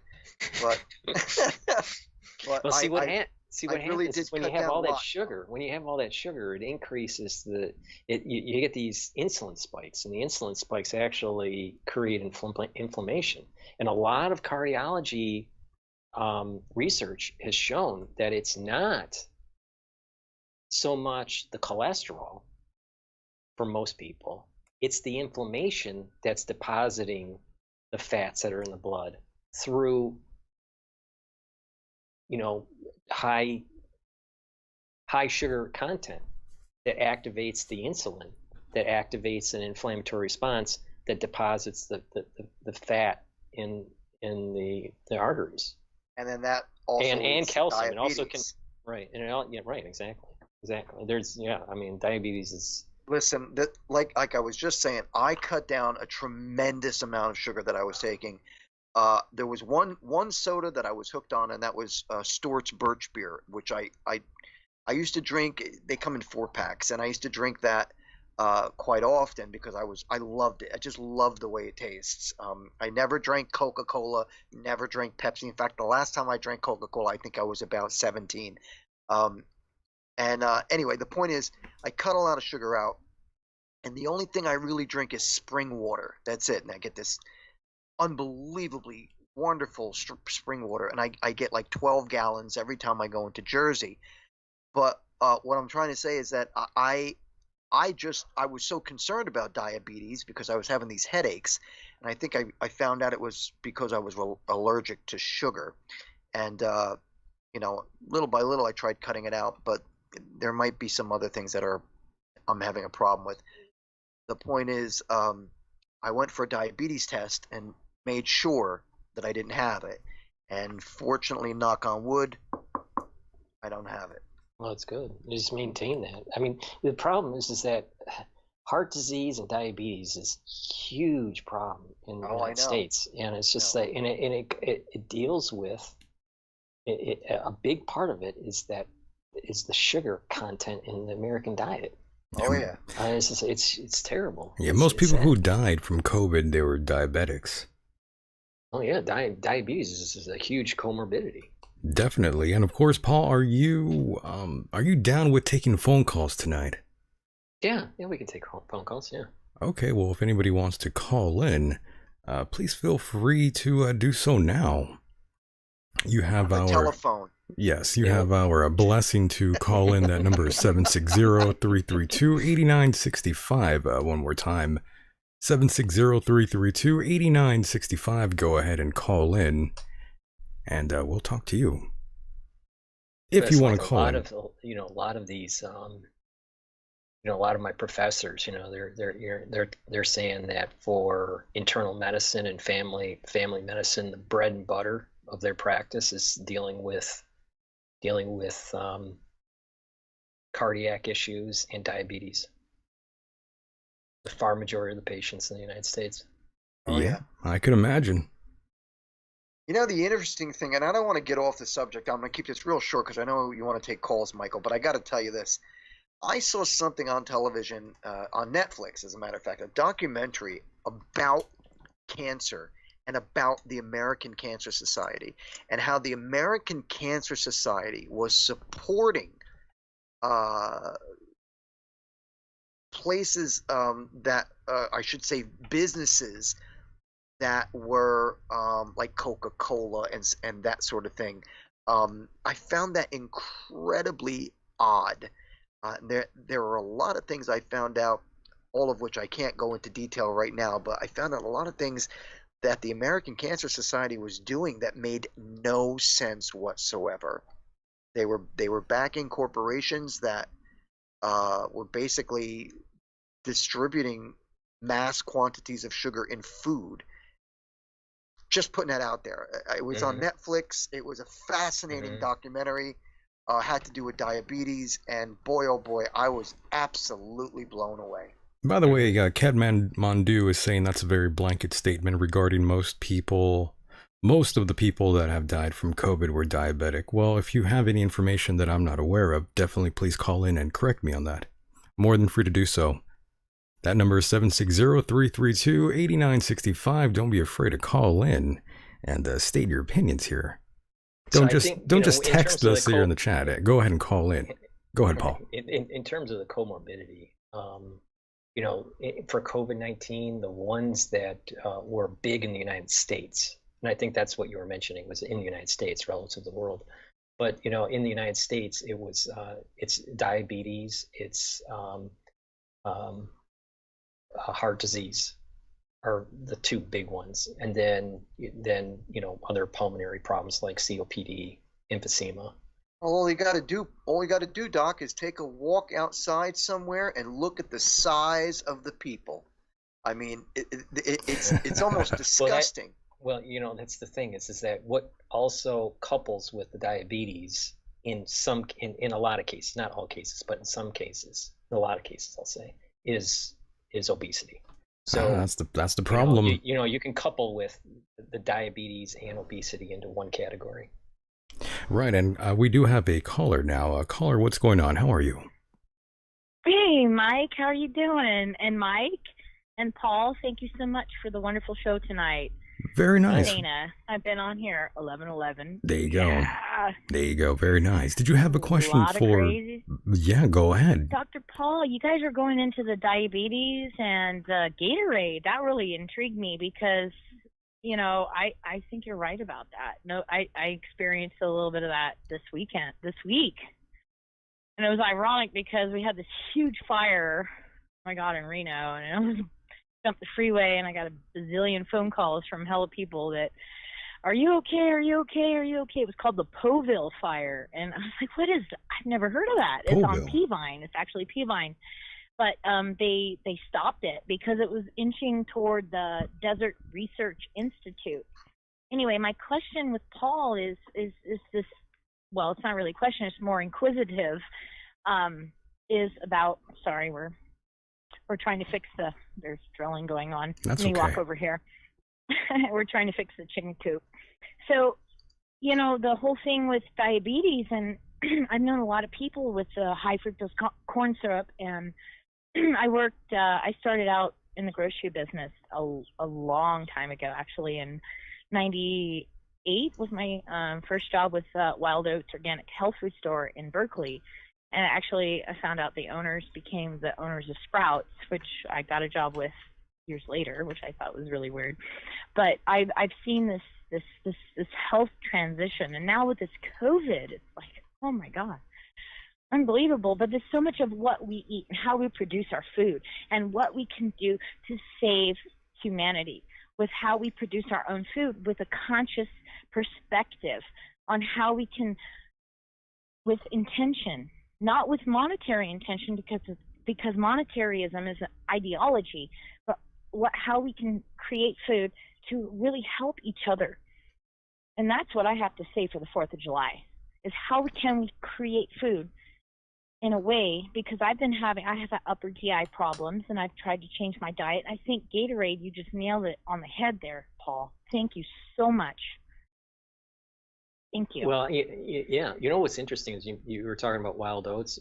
One of the last case studies in my MBA at Wayne State, when I was working on my MBA in finance, was dealing with, we were doing a case study of what I would do, or our group would do, with a merger and acquisition between Wild Oats and Trader Joe's to compete with Whole Foods. So I just like, Good Lord. yeah. So we did like a whole financial analysis, you know, and how to do that merger and acquisition. But it's fascinating because you're the first one I've ever talked to that said anything about Wild Oats.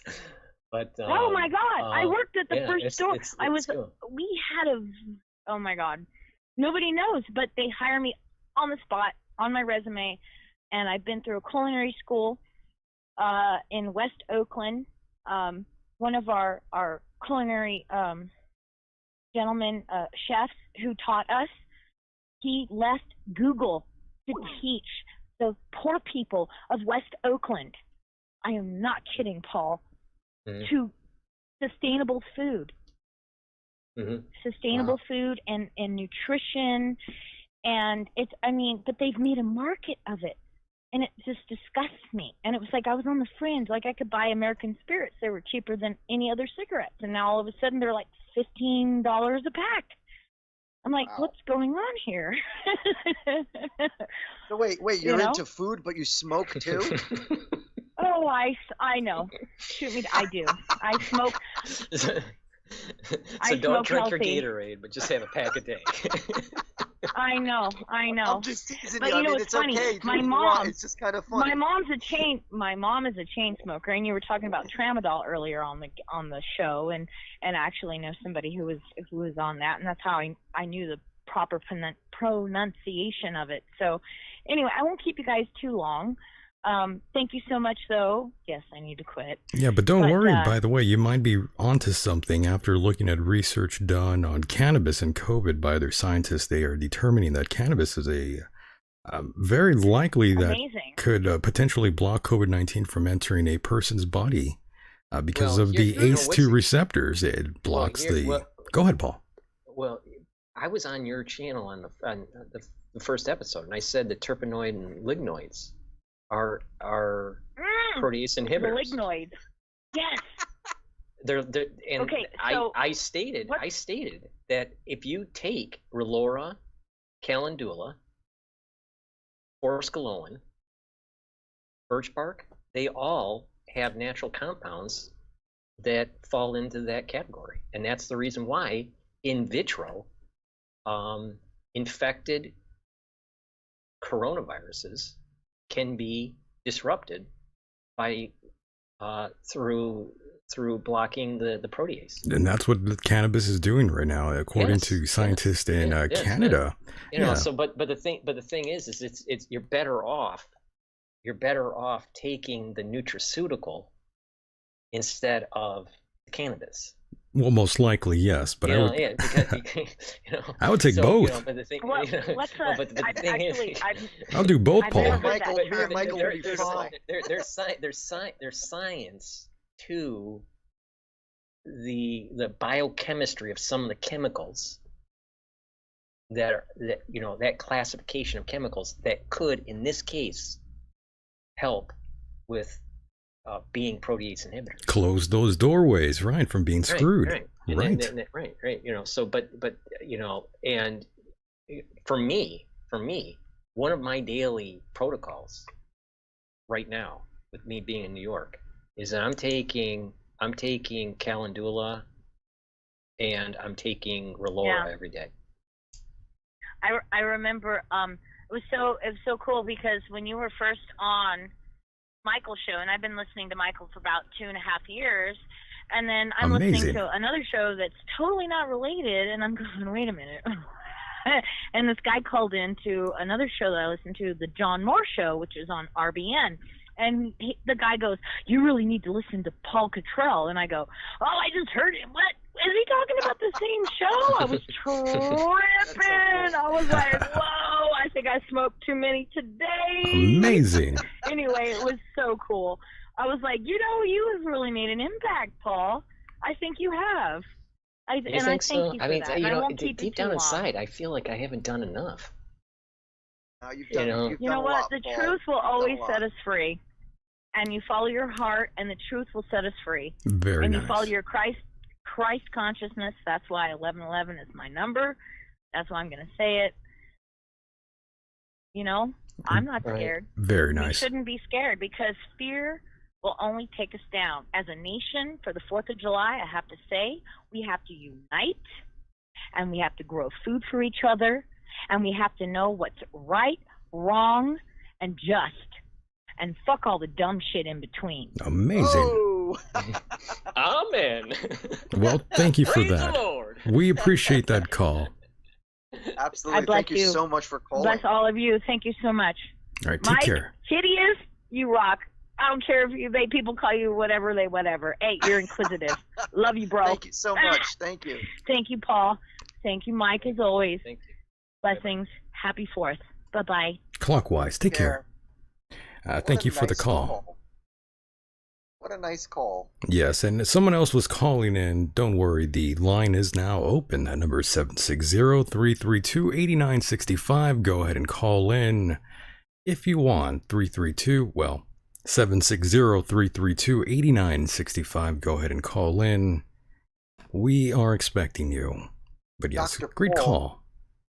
Dr. Paul, I got to tell you, the things that you talk about, the things that you discuss, both on your show and when you come on our show, I mean, you definitely have an impact. I have talked about you quite often to people when I talk about the Michael Decon program, and I say, we got this guy who comes on, Dr. Paul Cottrell, and he really, he opens my mind. Aside from giving me nightmares at night, he really helps me understand things, and I really appreciate his thoughts and his knowledge and education.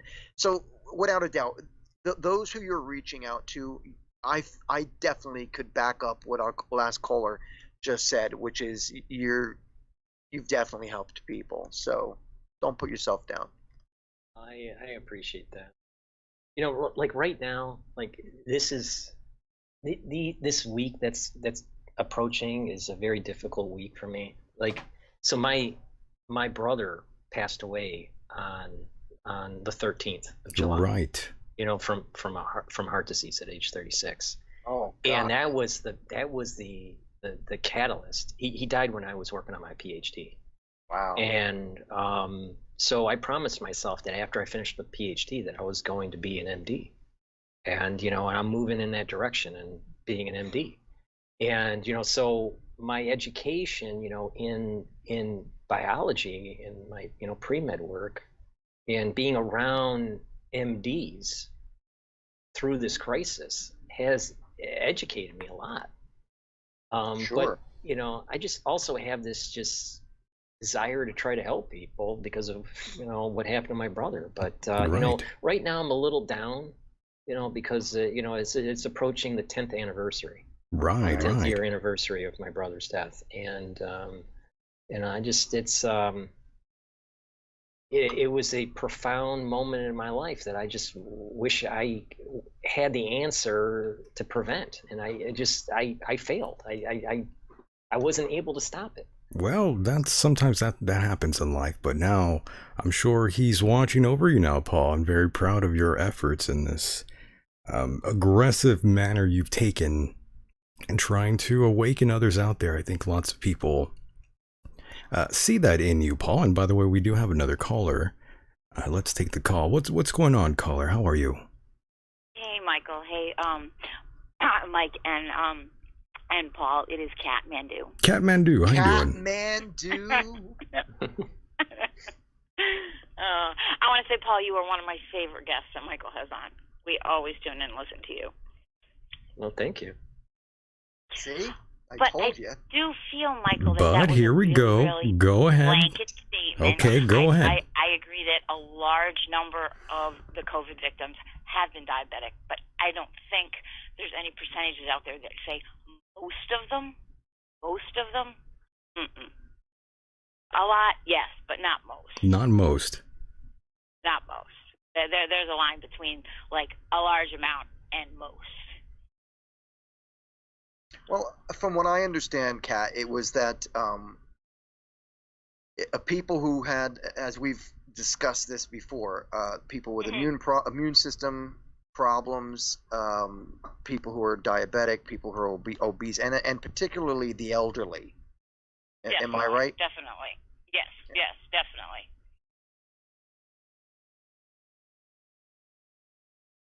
So there you go. Well, I mean, you can believe that, but studies showed that lots of them were diabetic. Okay, I'll take lots of them. I just don't take most of them. Well, you could take it any way you want. I mean, these people still had diabetes, so I mean, you could take it any way you want to. They're still dead. I agree with that. I agree with that. I'm not arguing that point at all. But there's like most is like 90% of them. That's most of them. And you don't think elderly people are, and you think elderly people are healthy, by the way. Is that what you're telling me? I'm sorry, I missed some of that. You cut out a little bit. Yes, what I was just saying is you think these people that passed away, these elderly people, you don't think they weren't obese. You think they were healthy. No, I'm not saying that at all. Like most elderly people have health problems. Most old people have diabetes, Not yeah. all of them, but a lot of them. The ones that died did. Elderly people that are perfectly healthy. I don't think you know what you're talking about. Really? I do. Okay. And that's I'm a nurse. okay. I work in this population. And you could be a nurse, but according to all the 40 cases that are years. going on, we're seeing that lots of these people that have died all had diabetes, though. I'm taking A large lots. I'm percentage. Not taking most. So we're arguing over most and how do you large define percentage. the difference Yeah, I between a am lot because and a most? That's what I'm trying to figure out here with this call here. How to figure out large, amount, and most.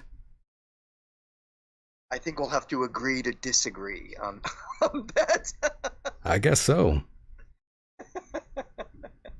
I understand what you're saying, Kat. You're saying a lot, most, but not a lot. Okay, well, okay. I'm saying a lot, but not most. Well, thank you for the Not call. most. Okay. Yeah, that wasn't going anywhere. I'm sorry. So yeah, a lot and most. I mean, I'm sorry, but that's just fucking dumb. I'm sorry, but it's just so stupid. And now I'm hearing fireworks going off. Now it's like a Baghdad out here, Mike and Paul. Good Lord. You know, I haven't even heard any. In terms of the deaths, there a lot of diabetes is a big comorbidity issue in the United States. No shit. That very big issue, and there are many geriatrics that have that fall in the the diabetic category. So, I think people, I think the main point I'm making is that there's an overlap of comorbidities.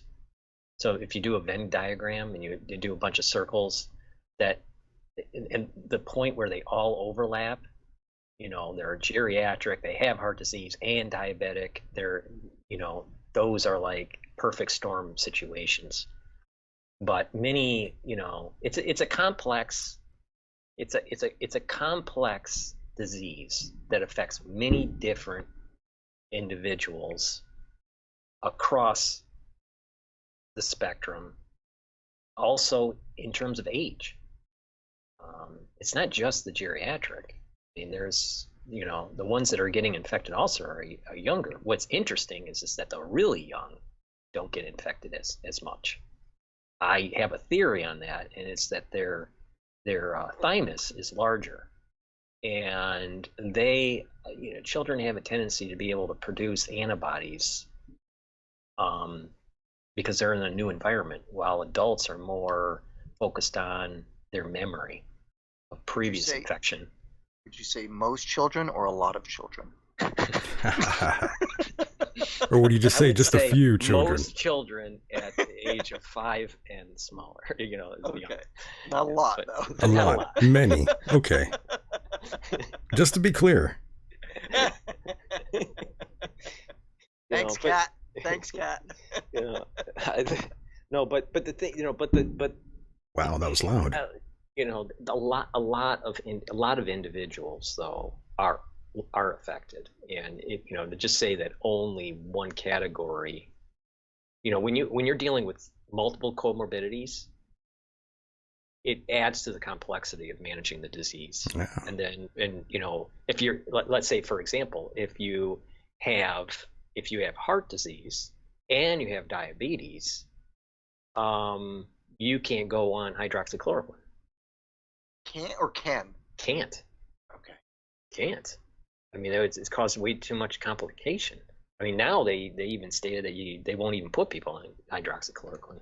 It's off the recommendation list from the CDC. But if it was just let's say heart disease, then some medications, they may be able to give versus, someone that's on diabetes. So it's just that managing the disease gets much more complicated is my main point when there's lots of different other diseases that are associated. Yeah, a plethora of diseases, no doubt. And of course, I always say, don't get tased by the police if you have diabetes. Most likely you will have a heart attack or other issues along that line. Heart disease, if you have diabetes, if you have any of these issues, don't get tased. Is that most cases? I think it's a lot of cases. According to police officers, of course, that I talked to. That's actually the bigger health concern, by the way, Doc. The bigger they are, the more health factors come into play. Yeah, definitely. High blood pressure, I mean, the list goes on. Yeah, definitely. Don't get tased, Paul. If you're out there, don't resist arrest, Paul. Yeah. Never know. I'll tell you. I mean, I just no kidding. The last time I was on your show, I was able to monetize my channel. Okay. Then I was doing a live premiere, and I was promoting the Mikovits interview. The interview, right? Yeah, I remember. One of the which was a big interview for me. Yeah, it was a 3-hour interview with her, nonstop, uninterrupted, and she just lays out her case. And I'm not I just wanted her to just say what she wanted to say, and just let people make their own decision. Okay, that was my whole point. And I get demonetized, and there was just this wave of just you could see the factions between the pro-vaxxers and the anti-vaxxers, and just like this huge just vitriol in this community now. And just, there's groups that are trying to debunk Mikovits. There are groups that are trying to promote her work. What I got out of her presentation with me is that vaccines, not all, but a lot, have problems in its manufacturing.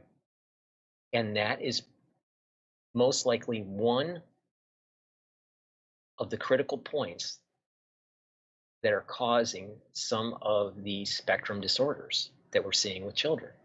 That's my main takeaway from her. Now, if you want to look in the minutia of what kind of research she did with what, when, and all that, that didn't matter to me. What mattered to me was that here's someone that has intimate knowledge about the system and how Fauci works and how the CDC works and how the NIH works, and how researchers at the time she was doing the research was making cell lines. And she showed a way on how vaccines may not be as safe as we suspect because of the way they're manufactured. They're not pure. And because they're not pure, there's variability in how it affects individuals. And, and that brings on this whole COVID. How does this relate to COVID-19? Pushing a forced vaccine program that's not adequately tested is a danger. And that was the reason why I interviewed her, was to shine a light on what did we do wrong on previous vaccines, and are we doing the same thing with the Moderna program? And I'm coming to the conclusion that we're making the same mistakes. We don't have adequate testing.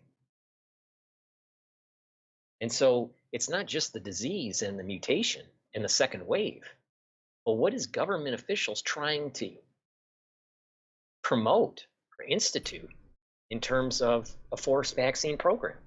Which is that element of that Biopatriot Act that I'm talking about. And by the way, do you think President Trump has handled the coronavirus pandemic properly? Question. In certain ways, he did the right thing, but maybe at the wrong time. And other things that he did, the right thing at the right time. Like, for example, I was on your show and I stated that I thought that they should have shut down the airlines much earlier. Much sooner. Yeah, much Absolutely. earlier. And they should have not allowed those cruise ships to continue coming into the United States. Right. That was a mistake. They should have shut down all travel. International airline travel, going in and out of the United States. Listen, guys, you both know that no matter what President Trump does, he gets shit on for it by the left. You know that. I think I'd have to, agree with you guys on what you just mentioned about the ships and the timing of certain things. But at the same time, if he had not done it, he would have gotten reamed for it. That's true. And when he does something, he gets reamed for it. So no matter what the guy does, there's nothing he can do to please those who don't like him. Well, that goes both ways. Anyone who goes up there, they're always going to be scrutinized to a certain degree, no matter which side you like. I mean, I hear it every time. The thing is, I hear people bitching about every president. So that's right. That's the reality of it all. And the fact that so many people act so outraged. I mean, goddamn, we live in America, for fuck's sake. We don't live in a third world nation. I'm kind of tired of hearing everyone bitching and crying and moaning about the left, the right. I don't give a fuck what your opinion is anymore. We live in America, for fuck's sakes. It's not a third world nation. So many people here are crying about this or that. it does get kind of annoying. It does. We're not in fucking Mexico. We're not in South America. So I mean, we have it pretty good here. So anytime I hear people bitching, it's many sad. individual. I would say the majority of the world wants to come to America. Exactly. Get out of the country that they're in. We got it good here. Not a lot, the most. So it is. Believe me, most people want the opportunities that are afforded Americans.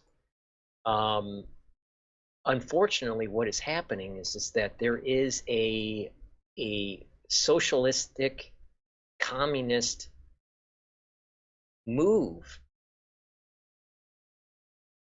in this country, and I'm on the side where I'm trying to fight that. I don't want socialism. I don't want communism. I believe in less government is better government. I don't want nanny state. I don't want I don't want top-down control.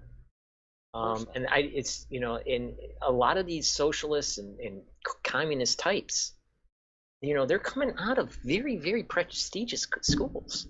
I mean, there's the student body now is becoming, unfortunately, very, very communist. And who do you think's fault is that? By the way, gentlemen, hold that thought really quickly. We are joined by another caller. Caller, what's going on? Are you out there?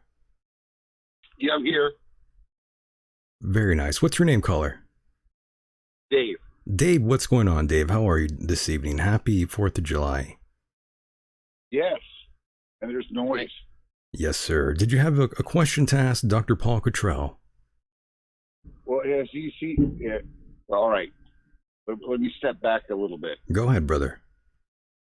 Is he actually seeing the NIH study that Fauci did last year? What study are you referring to? They actually, all right. What they did last year in March of 2019, they did a study with basically, it's kind of fun, it's strange that they actually did 33 different people that signed off on this thing, but they actually did a cure for the common flu. I have not read a study that states that it might exist. I just haven't seen it. I can throw the link. I can throw the link up on this guy here. It's kind of funny. Anyway, so I didn't believe it when I saw it. So I had to call over to a company that actually makes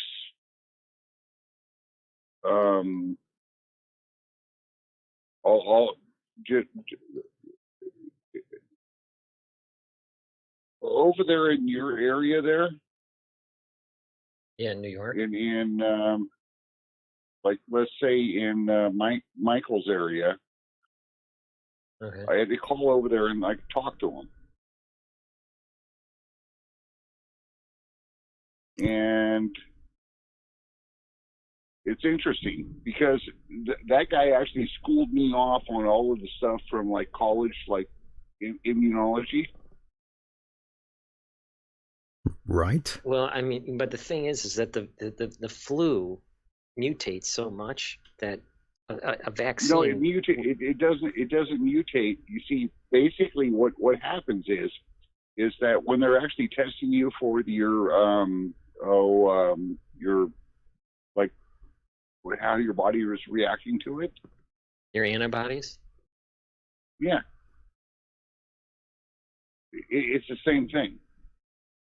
See, the coronavirus, the reason why it actually, all coronaviruses, it's like SARS, MERS, all of it. Right. They have the same thing that actually, you're talking about the beta little guys. But yeah, go ahead. Yeah, it's the protein that sticks off and actually sticks to the cell. Right, the S protein. Right. And so that technically is the what they're testing for. Is there let's see, it's CR. Well, the PCR, the6261. RT-PCR is testing for different areas of the genome. That includes the spike protein, but it's not just the spike protein. The proper RT-PCR testing should be testing 3 areas of the genome to make sure that they are not getting a false positive. And that's based on CDC protocol. I have a video I about believe, how to do I believe actually you're correct on the thymocyte theory.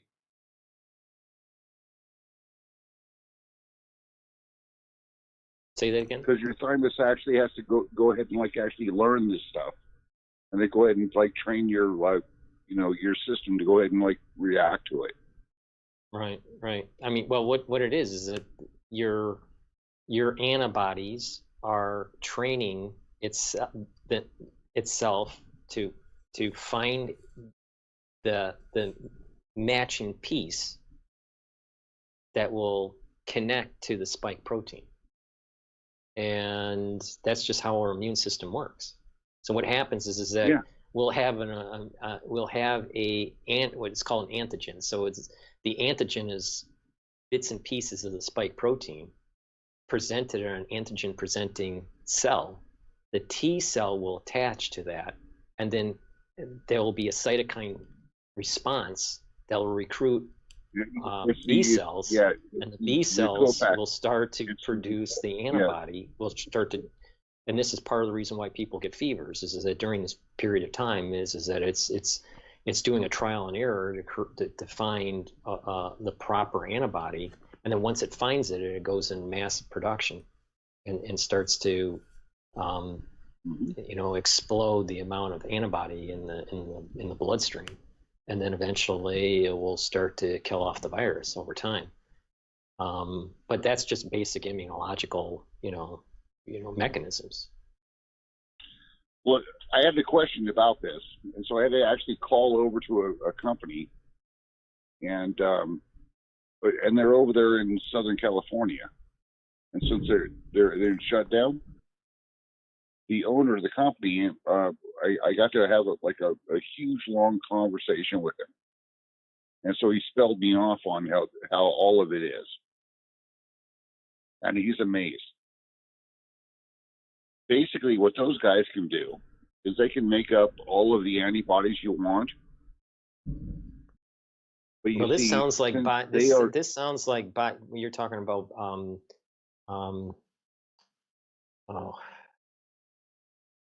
they're in California, right? Bio name escapes me. Pacific Immunology. Oh no, it's a different company. I'm thinking of a different company. No, the thing is that there's a lot of different ways to do. Go ahead. All right. No, go ahead. It's okay.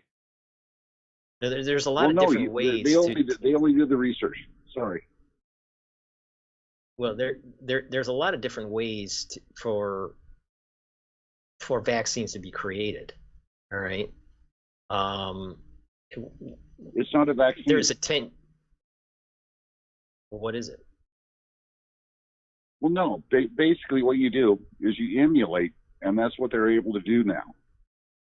Is you're able to emulate what your body does to go ahead and make, let's say, some type of antibody. They can do that directly.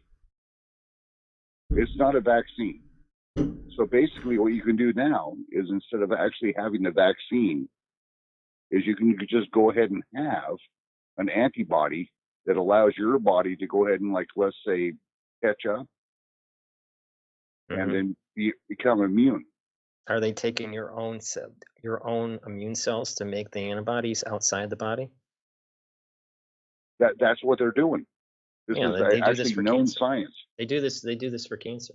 This is this is kind of an advanced therapy for melanoma, versus metastasized melanoma, where they can take T cells and B cells, take them out of the blood, and then they can take different. They take a biopsy of the melanoma and train those T cells and B cells to actually produce antibodies, and then they grow it for about 6 to 8 days, and then they put it back into the bloodstream, and sometimes the he said metastasized cancer goes down. It was basically how far out you want to grow out the cells, Mm-hmm. and then from there you introduce what they do is with those type of cells, they're able to go ahead and introduce a chemical into them, and then have them go ahead and produce antibodies. Mm-hmm. But you see, the antibodies are not actually like, let's say, something you cannot inject. You can't like actually take them as a pill. You can take them as a pill, or you have to use an injection. You have to use those as an injection. Right. See, if I understand you correctly, if I understand you correctly, this is out of body antibody production that's reintroduced into the bloodstream. But this is not new. This has been going on for a while, but it's very expensive. That's the problem. This is what I talked about this actually on the, I think it was on this show maybe about a month ago, maybe 2 months ago, and that is the idea that vaccines, and I definitely mentioned this on Mike Adams' show. The future of vaccines will not be a generic vaccine for everybody. They will be customized, where they take your blood, they take your immune cells, they take the disease that you're trying to fight against, and you will create antibodies in a petri dish, and then they'll put those antibodies into your bloodstream. Very similar to how they treat So metastasized melanoma. Now, just get me wrong on this. Now, all coronaviruses use the HA protein to go ahead and like actually go into a cell. All coronaviruses. All of them. That's why they're called that. I don't know about all coronaviruses. I've only looked at the beta coronaviruses, which is the MERS and the SARS and the the SARS-CoV-2. There's SARS and MERS and all of them. Well, that could be. That could be. Are you saying some or few, caller? All of them. All of them. Okay. All right. So I have not investigated alpha or the other. No, there's about five different Name. families. That's why they call it five HA. different families of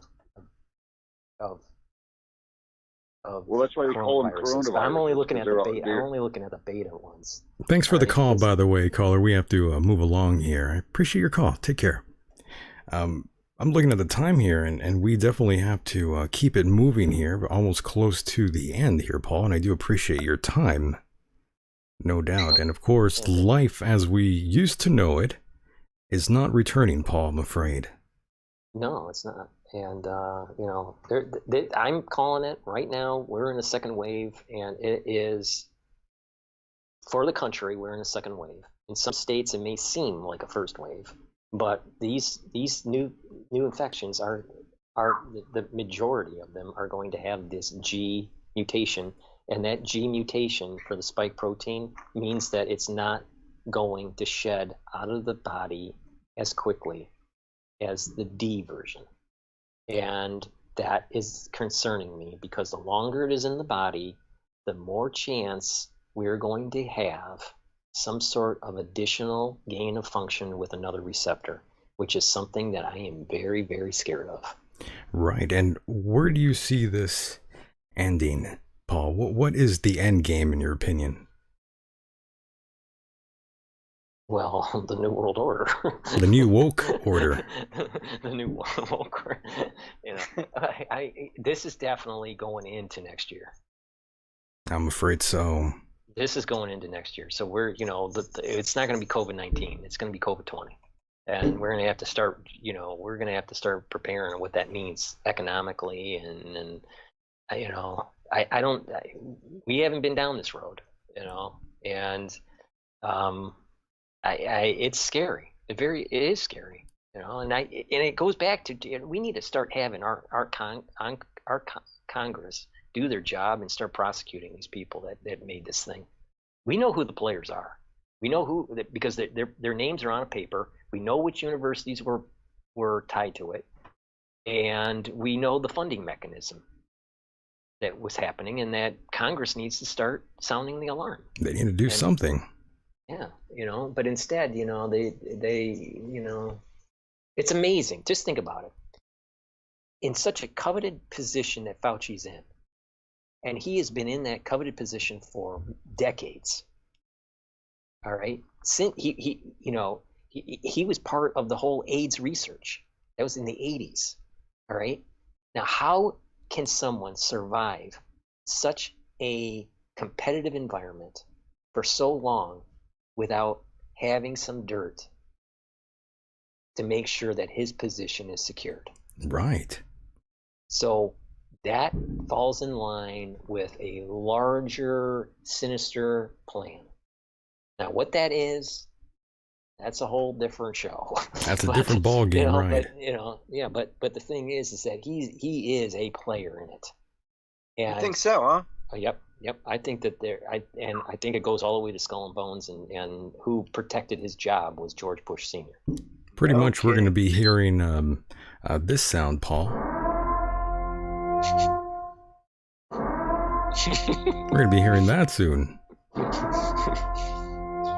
Out there in New York. Yeah. In Seattle. Yeah. I was just like, it's I find it very odd for someone like Fauci not to bring up that supplementation can help people, because it is known in preventative medicine that supplementation does help people get healthy and have less inflammation and have a better immune system. It's just almost like he continually touts the messenger RNA platform. He continually touts never-ending vaccines. But what about prevention? And I'm not talking about just wear a mask. I'm talking about other preventative measures that anybody could do. That is very easy and not that expensive to do. That even grandma knew about. So that's, and sometimes you can see Rand Paul when he's drilling him, in Congress, Fauci, when he's doing the hearings, you can kind of see that Rand Paul is trying to get to the point where it's like, are you just trying to create fear in the American public so people just stay indoors and they don't take, they don't have that American spirit anymore, that people need hope, and that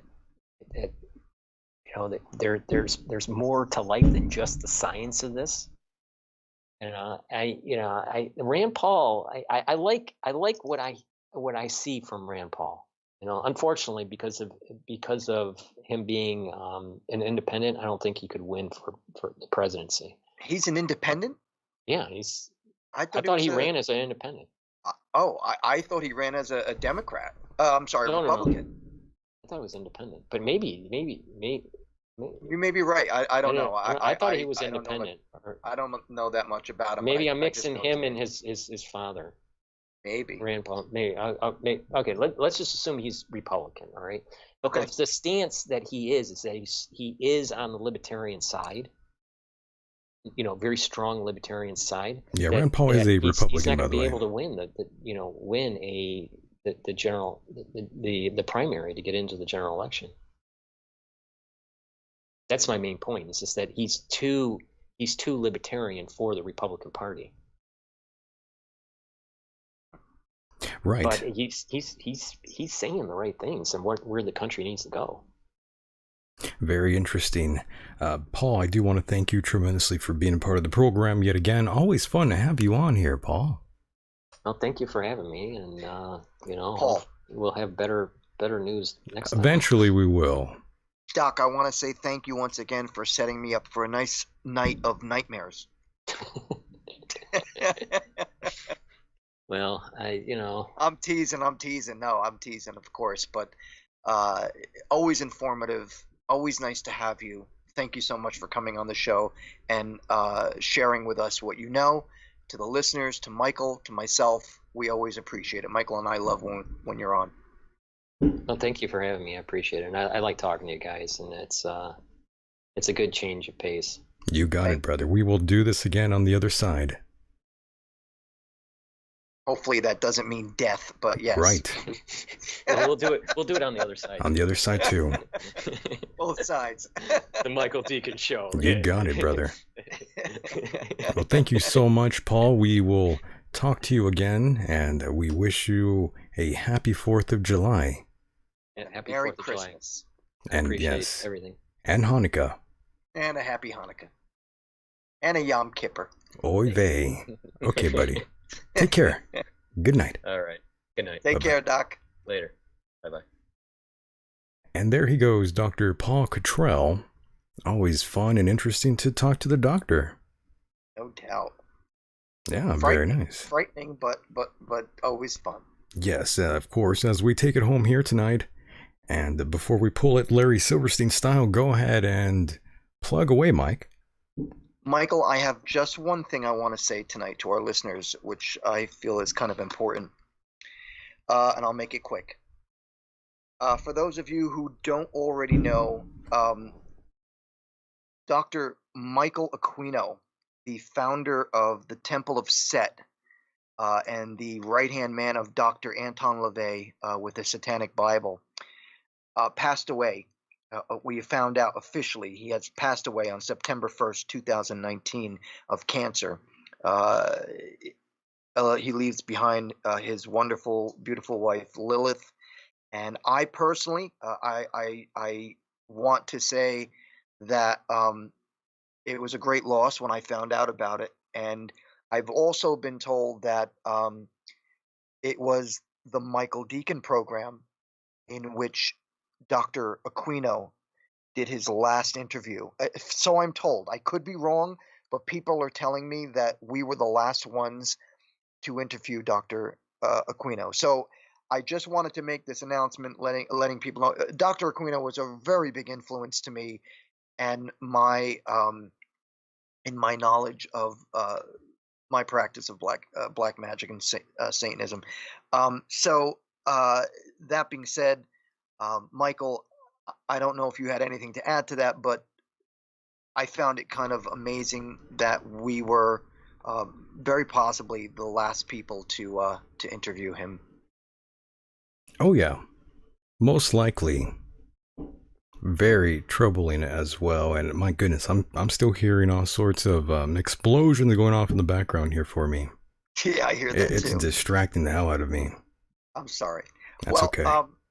All I'm saying is that one of the first few, before I was even a co-host on the show, Michael Decon, that is, had contacted me and asked me if I wanted to be part of the interview when he was setting up an interview with Dr. Michael Aquino. Now, this was at least 2 years ago, if not more. If I remember correctly, the last interview we did was last August 2019. And when we had spoken with Dr. Aquino, he had mentioned he was dealing with, I think he had said colon cancer. And I'll tell you, he had such like his viewpoint and his attitude were so amazing. He just kept joking about it, and I'm going to really miss him. The guy was a borderline genius, if not a genius, incredibly smart. Many books that have been published by him. I'm so pleased to say that I had my personal book of the Satanic Bible 50th anniversary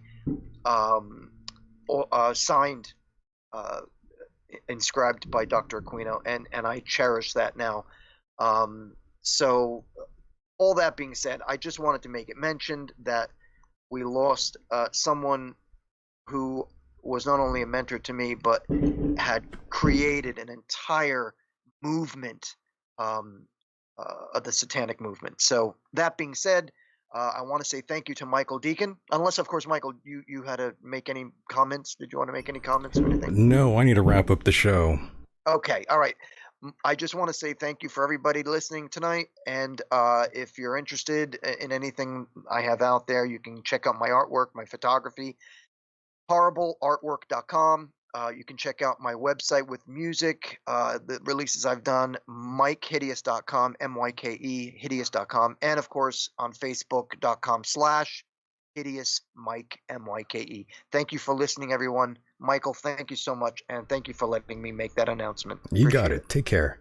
And now we are going to wrap up here. I want to thank all of you out there for being a part of the program, of course. And, well, if you want, you can sign up for Patreon. Exclusive content only you will be able to access. Of course, that won't be able, you won't be able to find that on the podcast rendition. Patreon.com/Michael Decon. I'm hearing all sorts of things going off in the background here. My goodness. Very distracting. Very distracting. So, once again, I want to thank all of you out there for being a part of the program again. It's been fun, as usual. And I definitely want all of you to be safe out there, no matter what it is you do choose to believe. There's a lot of wild shit going on, and we are only looking after you. This is for your health. I think that's a nice sort of gesture for your health. Don't want nothing bad to happen to you. And of course, if you have not subscribed to the YouTube channel, please do so now. And of course, take us on the road with you on iTunes, Stitcher, Castbox, and Spotify. International listeners out there, thank you very much for your support as well. Those in Canada, Germany, the UK, Norway, and Brazil. My goodness. Thank you to those who donated as well. Love ya. And of course, once again, I have to say this. Patreon.com/Michael Decon. And that is where you'll find even more gold. Thank you to the mods, all of you lovely mods out there, for doing your hard work. I know it's not easy being a mod. Yes, life is tough. Again, the question still remains. Do you believe this is real, or do you believe this is a hoax? Think about it. And with that said, the world is a mysterious place, and life itself is a mystery. Until next time, good night, everybody.